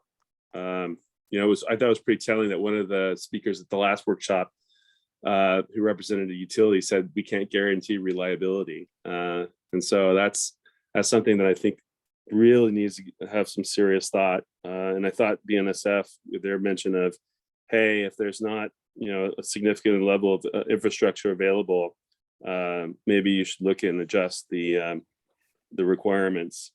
And then finally, did I understand correctly that if a zero emission vehicle isn't feasible and a near zero emission vehicle also is determined not to be feasible, staff is recommending that fleet, rather than replace it, because, you know, fleets do, some of the more the larger fleets tend to replace their vehicles in shorter intervals. They don't like to use it for the full useful life. Are you recommending that they just hold on to that vehicle up according to SB1 for the full, you know, up to the full 18 years of life? And no, I wouldn't characterize it as we're recommending that. I mean, at this point, as you kind of heard, is like the vehicles that we anticipate would have more challenges, need more time, are have the specialty category, moving those into the 2030 timeframe. The 2025 timeframe is primarily the vehicles that are already widely available as of today, and then that middle category, that 2027, would be some of these work trucks and others. So we're reasonably confident that this schedule allows the opportunity for those vehicles to be available in different forms. And keep in mind that the manufacturer requirements also start in the 2024 model year, and so that's a compliance obligation for them. So this isn't a rule that we're approaching without the manufacturer requirement already in place. Yeah. So the likelihood of that being the situation is, we believe, is very, very low. And as you already heard, the mileage exemption would largely address a mileage issue. We heard a comment about energy use overall versus miles is something we should consider as part of that. So we'll be looking at that issue. And again, the flexibility for the fleet as we've structured it as best we can here is, well, one, we have the time issue there, but then there's also the flexibility of, hey, I'm going to do the trucks that, if I'm a mixed fleet, I'll do the trucks that are easier to do in the early years and buy myself time on electrifying the ones that might be more challenging. Well, I'll look forward to how you guys develop that. But, you know, in terms of the power, I mean, it's pretty daunting scenario, especially for one facility. How do you guys expect to embrace that successfully? And we going to have these meetings with the Energy Commission, the Public Utilities Commission, so there's some greater coordination to make sure that this is a possibility? Yeah, as those infrastructure kind of discussions, yes, as we touched on, there would be a series of meetings. The key agencies, including GoBiz, would be part of that. So the Energy Commission's PUC. And so that'll be and then obviously Annalisa is taking notes, even though she's not here at the moment. She will see the recording and we'll convey this to her as well as a topic of discussion to make sure it's in there. I know, yeah, sure it is. Yeah, I'd really like to see a forecast, a needs forecast, given the population and how you see the projections roll out, what is needed, and then of course the hardest part. In the interest of time, I want to make sure we have the other people. Can I make just one last statement, Tony? Yeah. Just the hardest part is the timing, right? Making sure that when you get the infrastructure out there, the power is there, and you can feed the fleet, and the fleet is ready to go. And that's going to be even the biggest juggling act right there. Oh, thank you. Thank you. Okay, so yeah, we're down to 20 minutes. So we have a number of hands up. So I'm going to say one. We're not going to take any more hands, the ones that have been up for some time. But if people can do roughly a couple minutes each, we should be able to get through all of them. Okay. Next up is Jacqueline Moore, and after that, Lacey Robertson. Jacqueline, I've given you permission to speak. Could you give your affiliation and begin?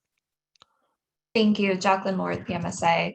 I'll save my much longer comments, many of which have already been touched on by my industry colleagues here on cost, particular vehicle usage, infrastructure, so forth. I'll save that for my letter or the later focus workshops. And I know we're running very low on time, so just 2 quick questions. The term removed from the fleet is used a few times within the language, but not specifically towards the fleet phase-in, or at least I didn't catch it. So are vehicles registered as P&O with DMV included in that milestone calculation, or are those not to be counted in that fleet total? Those vehicles should be able to qualify as a backup vehicle, I believe, if they're non-op. So I think that makes sense to me. Does that work? Yeah, no, that's correct. I mean, yeah, but if you have the vehicle, we're still going to count it in determining whether you have 50 or not. But in terms of it could easily be reported as a backup vehicle, 0 miles or low miles or whatever the actual use is, if it's on a campus or something like that. Okay, so the 0 mile would fit through that. Okay, I'll have to think about that a bit. It's 1,000 miles, so if it's not used more than 1,000 miles, it would be excluded from the calculations. It will be 0, so that'll make it easy. Okay. And quickly, so regarding the definitions for particular kinds of trucks, I know we've touched on this from a few different speakers. What about fuel trucks? Where do those fall, or I guess not fall into for this particular regulation? They fit right into that category 2 work truck description. The all-encompassing definition. Okay. Yeah. Because bottom line, if it's not part of the row 1 that's on the screen, then it's more likely to be in row 2 unless it's identified. And so specialty vehicles are defined, and then the sleeper cabs are pretty intuitive to people as well. So everything else is in that middle. Okay, thank you for confirming that, Tony. So those are my quick questions. Thank you. I look forward to our future conversations where we can do a deep dive in some of those other comments that have been made. So thank you, gentlemen. Yeah, thank you. Thank you. All right, next we have Lacey Robertson, and after that, Nicole Rice. So Lacey, I've given you permission to speak. If you could unmute, give your affiliation and begin. Sure. Hi, Lacey Robertson with Rush Enterprises. Thanks, you guys. I have a couple of quick questions. You have mentioned penalties several times, and I apologize if I may have missed it, but I don't see where they're referenced in the high priority section. Are they defined? Where are they defined? Health and safety code ultimately is what gives our enforcement the authority and the guidance, if you will, on how to assess penalties or maximums. So that's pretty much the extent of the discussion that we've had, because that's going to vary by the situation. Okay.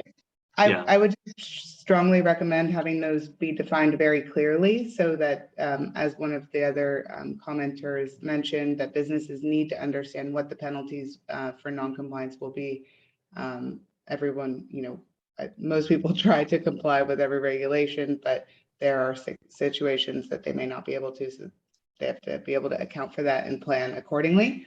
Another question I had, when you were just answering one of Todd's questions, were you saying that the sales requirements would make it hard for fleets to buy additional diesels? Is that what you were referencing in terms of that fleets probably wouldn't be purchasing more diesels?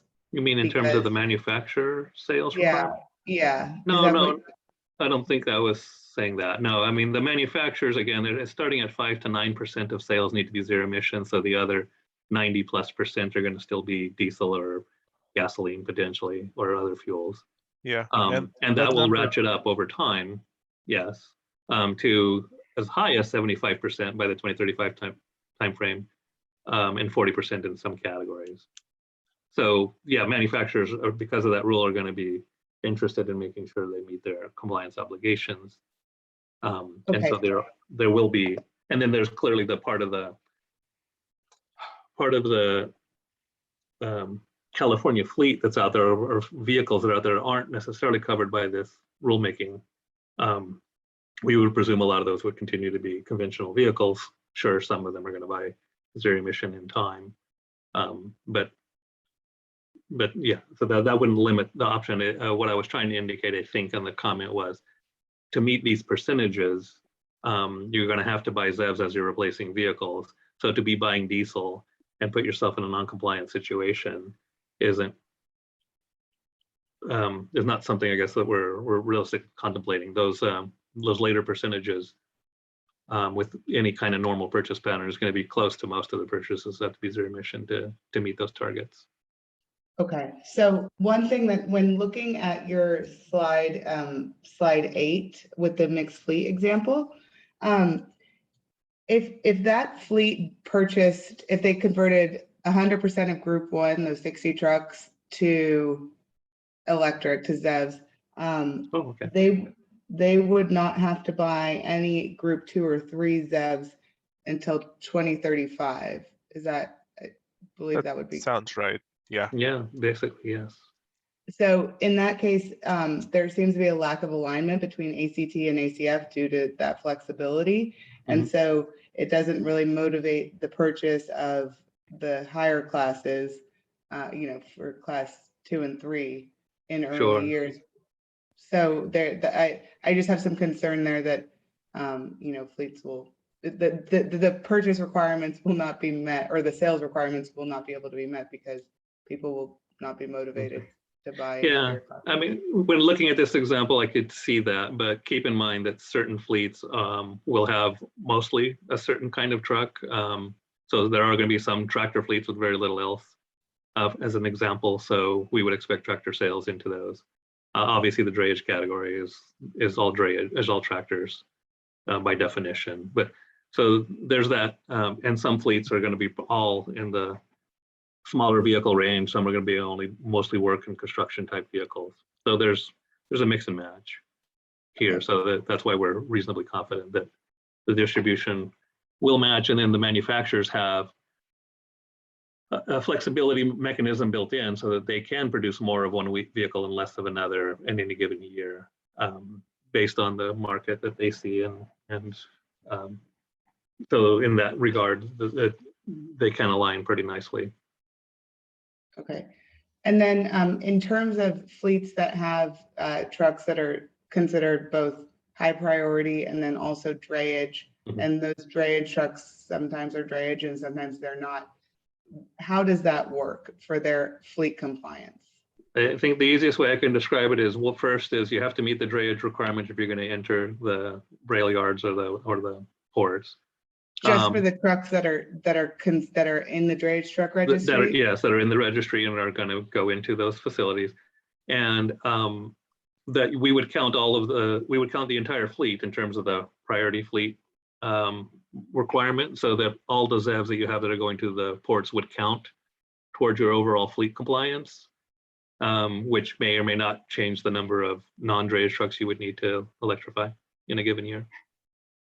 Okay, But you'd be able to count them towards your overall compliance is what we're saying. yes, that is my question. Okay, thank you. Sure. Thank you. Thank you. All right, next we have Nicole Rice, and after that, Yasmin Agaledes. Apologies if I mispronounced that. Okay, Nicole, could you give your affiliation to begin? Sure. So this is Nicole Rice with the California Natural Gas Vehicle Coalition. I hope that you can hear me. We can. Excellent. So once again, as everyone said, thank you so much for holding these discussions. I think that the ability to be able to have this time to go back and forth on important issues is crucial for this type of regulation. I did just want to piggyback on something that the other commenter was saying, and I know that there is staff continues to make the connection between the ACT and the ACF and how expectations are being met, that they will work in tandem. But I think it's important to also remember the reality, as one commenter said before, that we find ourselves currently in. And we're almost at the top of 2022. We're hearing about supply chain shortages, as other commenters have said. And so I think that it's important for us to consider that these issues could become more of a hindrance to the ultimate goal of this regulation, and that the regulation needs to create that flexibility to be able to pivot if we find ourselves in a situation where the endpoint deadlines that we've identified will not be able to be met because the manufacturers will not be able to overcome their supply chain shortage challenges, and then we'll end up with unavoidable future unintended consequences. So I think that's important to note. But I did have a question for you, Tony, because there has been lots of discussion about the NZEV as it relates to the exemption and other provisions of this regulation. Can you clarify what that actually means under this regulation? Because the way that it's seems to be discussed today, it seems that people might be leaning on the traditional meaning of that acronym.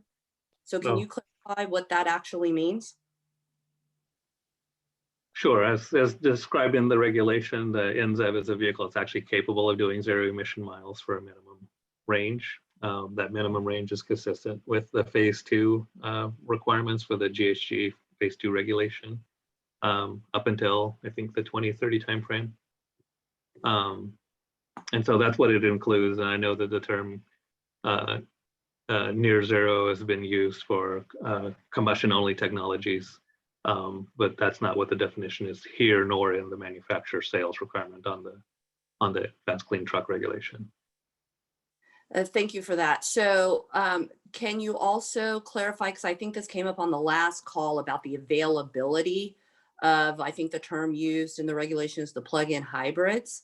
Is that technology available to be able to serve as an alternative in quantity and scale under this regulation? There isn't a commercially available vehicle today. There are demonstrations underway, and some for a number of years. Okay. But the technology it exists. Okay. So, as we have stated before, and I thank you, Tony, for making those clarifications. We brought up this point last week, and I just wanted to reiterate it again for this discussion, that absent the fact, if we run into a situation where there isn't a ZEV vehicle truck available for, the duty cycle and the performance, or, just for other manufacturing delays and such. And as a result of that, or an extension of that, there also is not a NZEV vehicle as defined under this regulation. There is no flexibility for new sales that's being proposed under this language. And so as we continue to hear about infrastructure concerns from fleet owners and usage and duty cycle demands and the exemption process, and making sure that that is simplified and works. I just want to know if staff has given any additional consideration to the request of including other clean transportation fuel that will be and is commercially available as an option to be used under the exemption. So again, we don't have those unintended consequences in the future if those endpoint dates come and go because we don't have the technology available. Yeah, so we'll be looking into the broader issue, but I want to make sure that it's not lost in the discussion is we have the heavy duty omnibus regulation that our board approved. So starting in the timeframe that this rule begins, essentially all combustion engines sold here in California are going to be as clean as possible. And so they'll all be essentially the same. So there wouldn't be a change per se in one fuel versus another because they're meeting the same standard. So at that point, it's what is the, and then as you see in the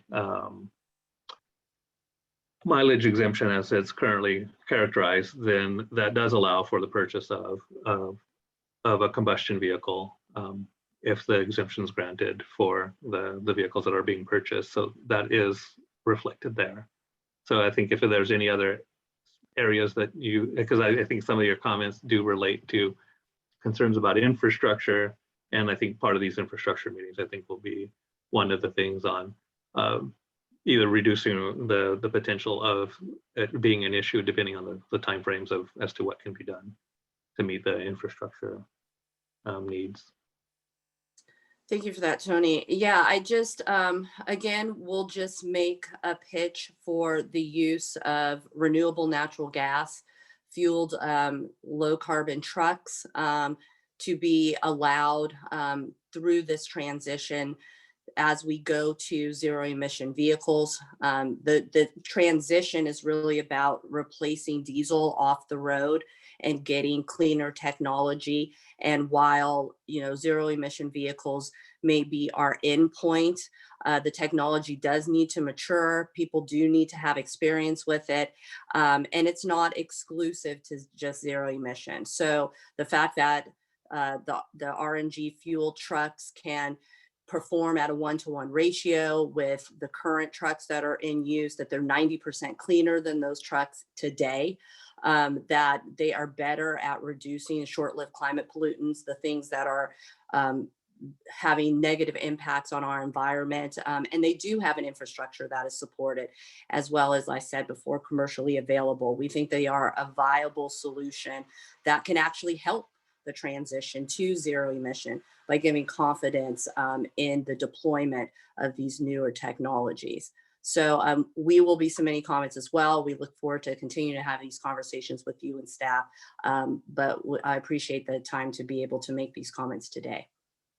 Okay, thank you. Thank you. Thank you.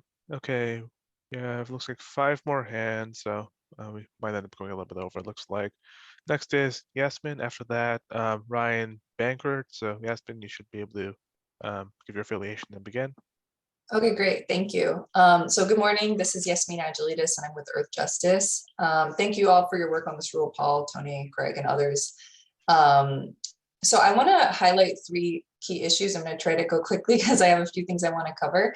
And then I also have one question I would like staff to respond to at the end. So I just want to start by, again, applauding CARB and staff for remaining absolutely committed to this rule being a completely zero emissions rule. This is what communities need, and we know that staff knows this too. So thank you. And I just want to start with that. So first, the biggest correction that we still need here is to see the 100% ZEV sales mandate pushed up 5 years to 2035 instead of the 2040 timeline. We need that in order to match CARB's mobile source strategy and to align with the board and the governor's direction, and also to respond to the request that was received from over 10,000 Californians who submitted comments to the CARB asking for that. So I just really want to highlight that, and that we still need to see that. Second, there are still some quite big loopholes in the rule that need to be addressed that impact the high priority fleets portion of the rule, specifically regarding SB1 and how to work around it. So as we know, SB1, it's a concern for preventing the state from being able to meet the governor's mandate to reach 100% zero emissions by 2045. And because of that, CARB needs to do everything possible to lawfully work around SB1. And this includes requiring the retirement of all trucks that meet and exceed their SB1 protected useful life, and for those trucks to then be replaced with zero emission vehicles only. So this is, we're really happy to see that this was included in the drayage portion of the rule, and we really think it needs to be included in the high priority fleets portion of the rule as well. Also, we think the rule needs to set stronger standards for the alternative compliance pathway that is under the high priority fleets portion of the rule. So, we think that CARB has an opportunity to revise the proposal to actually encourage fleets to pursue the ZEV milestone compliance option, rather than trying to comply by just retaining old fossil fuel trucks and avoiding new purchases. And then finally, for this, we think the cutoff date for the alternative compliance option needs to be sooner as well, in order for us to meet the governor's mandate by 2045. So we think this compliance cutoff date should be more like January 1st of 2022. And this is in order to avoid creating some sort of perverse incentives to pre-buy new combustion vehicles. So that's for SB1. I will try to move quickly. Third, and finally, we still see there are some critical loopholes in the drayage portion of the rule that are linked and need to be corrected in the high priority portion of the rule. So, as we all know, the current proposal for drayage doesn't bring all drayage trucks to zero emissions by 2035, even though the board and the governor's directives do require this. So there's still some trucks that look and operate like drayage trucks that move, for instance, exclusively between warehouses or from airport to warehouse, that don't touch rail yards and ports, that are not being addressed by the drayage rule and need to be addressed here. So we think that we can fix these deficiencies as long as the high priority fleets portion requires 100% zero emission for day cabs by 2035 and accelerates the ZEV milestone for sleeper cabs, and then also lowers the priority fleet threshold for class 7 and 8 tractors, because many of these drayage fleets that should be transitioning to zero emission by 2035 have fewer than 50 trucks.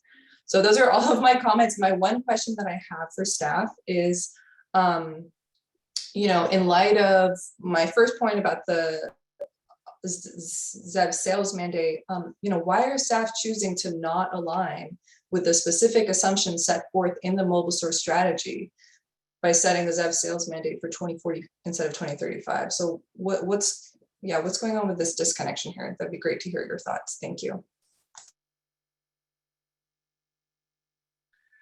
Well, and as you probably are aware, we're continuing to evaluate the policy approach and recommendations.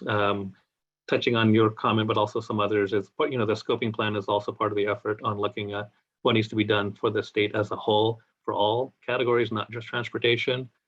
So setting the 2040 requirement, as I mentioned earlier, was to set a clear benchmark on the requirements. I know we've gotten that comment from a number of people to move up that date to the 2035 timeframe or 2036 or 20.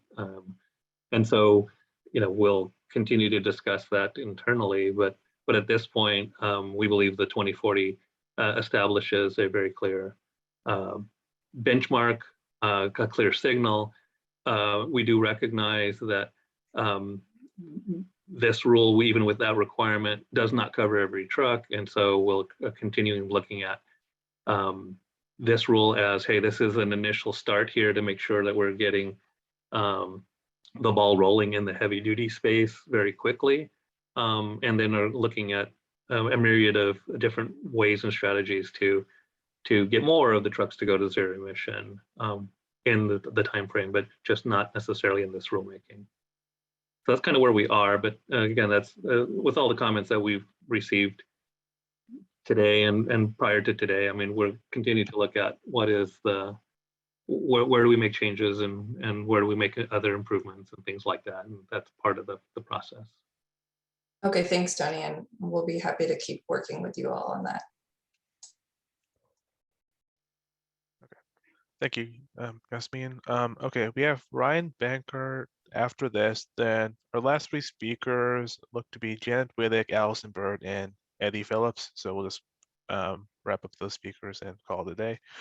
Ryan, you should be able to give your affiliation and begin. Hi, Ryan Bankard with UPS. Paul, can you hear me okay? Yep. Perfect, thanks. First, I just want to thank everybody here with their leadership in this sustainability space. I think what we're doing here is very important, and all the other states across the United States are watching and adopting the things that are working. So I think these comments and these calls are very important, and I appreciate the opportunity to speak. First is a comment about infrastructure. I know it's been beat to death, but I haven't heard the word resiliency mentioned. And I would just like to make a point about power resiliency and funding for that. I mean, there are options where, they're requesting the company that's making the investment in these vehicles, and there's grants for the vehicles and infrastructure, but nothing when it comes to resiliency. And I think that's something that should be looked at as far as grants for resiliency, especially in some of these areas affected by blackouts or remote areas where that could be a concern. My question is on slide 7, and I believe it was mentioned a moment ago, the definition of a near zero emission vehicle, and that will not include at this time renewable natural gas. And I just wanted to understand why renewable natural gas was omitted as part of a near zero pathway till 2035, because the state itself has invested so much money in helping these fleets come online with natural gas and encourage the purchase of these vehicles up until this point. So I just kind of want to understand a little bit why that was omitted. Yeah, okay. So this relates to the scoping plan. I'm not sure if you're familiar with it, but that's a process going on right now, but also builds on prior analysis for multiple years, our mobile source strategies and everything else. We have a renewable fuel policy here. It's called the LCFS program.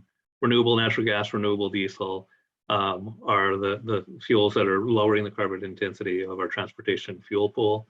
And so it is recognized there. And that regulation is making it so that these renewable fuels are ultimately available at the same cost as the conventional fuels. So the benefits associated with that is already being reflected there. And what we're looking to do is go above and beyond that. And then the other question is, and the board set the targets to be maximum feasible reductions that could be achieved from our fuel policies. And the issue that's being discussed as part of the scoping plan and our agency, of course, is ultimately where the best uses of the different options are to meet our long-term goals, both on looking at GHG reduction goals and meeting our commitments in both the SIP and the federal attainment.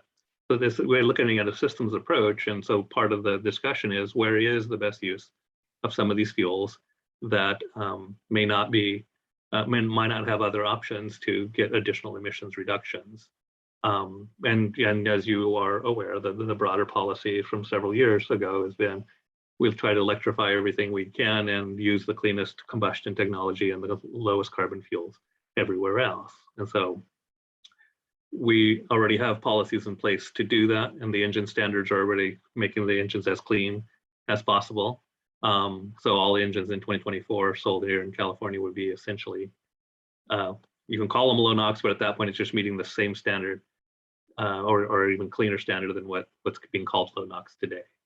And so for those reasons, we're not including that in this particular regulation because we've got multiple regulations dealing with combustion, including the upcoming heavy duty I&M one that will dramatically reduce emissions from all in-use trucks because combustion engines do have to be maintained and monitored ultimately to ensure that they are repaired as quickly as possible. So we're just not doing that in this particular rulemaking effort, but the agency is doing it as a whole in our fuels policy, our engine policy, and in-use regulatory strategies as well. I see. Thanks, Tony. I appreciate the great description. And one thing that I would say is if you have 100 vehicle fleet and you're down to you've put your 10 electric in and your other 90 are CNG, there's still no credit for that, even though that person that's operating those CNG vehicles has done their due diligence to remove the diesel or gasoline. That there's no opportunity for credit there currently. No, not in this mechanism. And again, keep in mind, I mean, if a fleet's using renewable diesel on the GH, and then, again, as part of the transportation pool, it's going to be significant reductions reflected there as well. And then even in the newer engines starting in 2024, I mean, they yet have to be certified to that standard. So no engine is certified there yet. But what's called a low NOx engine today may still not meet that standard. It remains, you know, the certification needs to happen for still, I guess, for that to be borne out as to which fuel types are meeting it. But we set the standards knowing that, you know, the multiple fuel technologies could meet it. But it was, again, maximum reductions possible in terms of NOx. In real world emissions, it's not just the upfront emissions, it's also has requirements in place to ensure that longer warranties and other things that would ensure that the engines are cleaned up and maintained in their operation for multiple years, not just when it's initially certified. Got it. Thank you so much. Yeah, sure thing. Thank you. Okay, next up we have Janet Wittek and then Allison Bird. Janet should be able to give your affiliation and begin. Hi, Janet Wittek from SEEB again, but I'm actually providing the comment from Andy Taylor at AT&T. He wasn't able to connect with you guys, but we strongly support his comment as well. And that is under the emergency response vehicle exemptions, telecommunications is not currently included, and it really needs to be. Telecommunications is another one of those essential public services. And in any sort of emergency response situation, we all need our telecoms to be working as well as possible. So again, please consider that as an additional part of that section. And we, and I'm sure others, will submit comments on that. That's it. Thanks. Thank you. Thank you for the comment. Okay, we have Allison Bird next, then Eddie Phillips. Okay. This is Allison Bird at FedEx. As I said before, I have lots of comments, but before we sign off, I wanted to ask for something. And when I'm looking at my own fleet, and you know, it's a mix of all of these different truck classes, and I look at the manufacturer's requirements and have a strategy, because and the numbers I can kind of pull out of the advanced clean truck rule. But I was wondering if you could provide the population of trucks by weight class that are going to have to comply with this rule.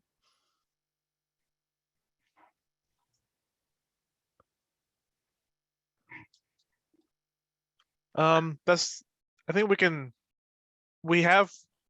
we are going to be having an emission inventory work group, and truck population is going to be a part of that. I think we have the high level truck numbers displayed at the last workshop, but right now we don't have the weight class by weight class numbers. I think we should have that by the time we get to the work group though. So I think that's something that we should be able to share in the near future.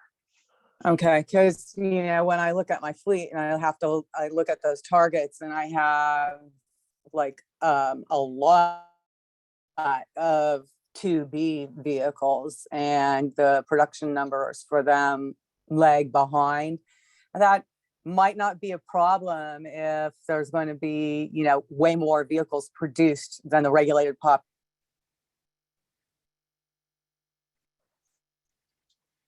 So Allison, yeah, we're having but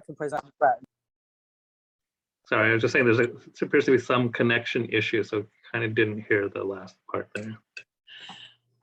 So as long as the manufacturer's production numbers far exceed the number of vehicles that the regulated fleets under this rule have to purchase, then it's probably not a problem, but I have no way of judging that. I see. Okay. Yeah, we'll be, I guess, looking into that, trying to just share where we think the manufacturers are going to end up and the fleets are going to end up. And they're not going to be perfectly aligned, but we do see that they will be supporting each other. And we can have a further discussion at this. Yeah. inventory work group. Yeah, I mean, they can support each other, but if it's close, like if the regulated fleets are basically the demand there will eat up the majority of vehicles that are being produced. There's a couple things. One, that may not work out with my fleet mix to meet the, you know, the percentages when I look at what I can buy each year in the various weight classes. And then the other issue that I'm concerned about is if the regulated population is going to have to purchase most of the vehicles produced, especially in the early years, that is going to put price pressures on us where, you know, we're going to be hostage. And that is kind of the opposite of what the advanced clean truck rule is supposed to do. Gotcha. Yeah, so Allison, right now the information that we have that's out there, if you look at the September 9 workshop, we do have just the trend, but it's total sales. Right. And it does show that the fleet requirements as we've proposed them would result in more sales overall than the manufacturer part. But I can say that that's more heavily weighted to the class 4 and up vehicles and less so of the 2B and 3 category vehicles in terms of what the manufacturers are required to produce. So the purchase requirements are more than the manufacturer's requirements. Overall, yes. Overall, yes. And then as Paul mentioned in the future meeting on inventory, I think that would be one where we can have the information on the categorizing it a little bit more detail as you requested. Yeah, I think that's an issue. Particularly when you try and balance it across a mixed fleet. As I said, we're actually dominated in our overall fleet by the 2Bs at this point. And so the delay or the lower production numbers for those, you know, ultimately could present a problem for us. Okay, well, thank you for your comment. Sure. Thank you. Thank you. Okay, and our last comment for today is going to be Eddie Phillips. I've given you permission to unmute, give your affiliation to begin. Thanks, Paul. Eddie Phillips, BNSF. This is a clarification question for the definition of common ownership or control. So I would just want to make sure I understand this. If I contract with a third party to provide a service, and that third party has their own fleet of trucks, and they own, operate, maintain those trucks, under the definition, that's a separate fleet. I'm not responsible for that fleet of trucks that I've contracted. I haven't contracted with the trucks. I've contracted with the company to provide a service. They own the trucks. Is that correct? They're a separate fleet? Yeah, I'm assuming the default is going to be, they're a separate fleet unless there's some relationship where you are effectively directing their operations somehow. Or they're operating under your motor carrier authority number. But if you're just saying, look, I need this stuff moved from point A to point B, somebody can move it, and it's company C or whatever, then that's not going to be any aspect of your fleet. And then the second part of that question is, if I choose to report those trucks and comply as part of my fleet, if I bring them into my fleet, do I have the option to do that? Essentially, no. Okay. Well, I mean, if you, there's no, like, I think that concept was asked earlier. Yeah, there is no aspect to this where you can say, hey, I'm going to get these three truly independent companies to comply together because one is electrifying more vehicles and we can average our groups together somehow. It's like, no, there's no, it's only if there's this tie. All right. Okay, I mean, I don't want to take up more of your time. I'm sure you guys want to go to lunch. I'll follow up with you on that. It still needs some more clarification in my mind, but Sure. We'll follow up. Thank you. Okay. Yeah. Thank you. Thanks for holding the workshop. Thank you. And with that, that's all the questions we've had today. All right. So we thank everybody for who participated in today's workshop. As we've noted on the slides, you can obviously submit your comments. You can email us and contact us by phone as well for following up on any other matter. And then those comments, you can post them online so everybody else can see them. And we are asking that they be provided here by the end of the month. Got the date exactly, I think the 26th. Would be best, but we'll continue the dialogue even beyond that. And as we announce more meetings or schedule them, we'll continue to put them on our website so you can check back periodically on upcoming meetings. The inventory one isn't yet scheduled. We are planning one in I think a couple weeks, more of an opportunity for smaller fleets who maybe weren't able to participate in the other two workshop or the work group meeting during the day that we're doing an evening meeting, but it will be the same material that we've already covered in the September workshop. Look forward to the next meeting, and thank you all for participating, and we have a lot to think about. So thank you very much.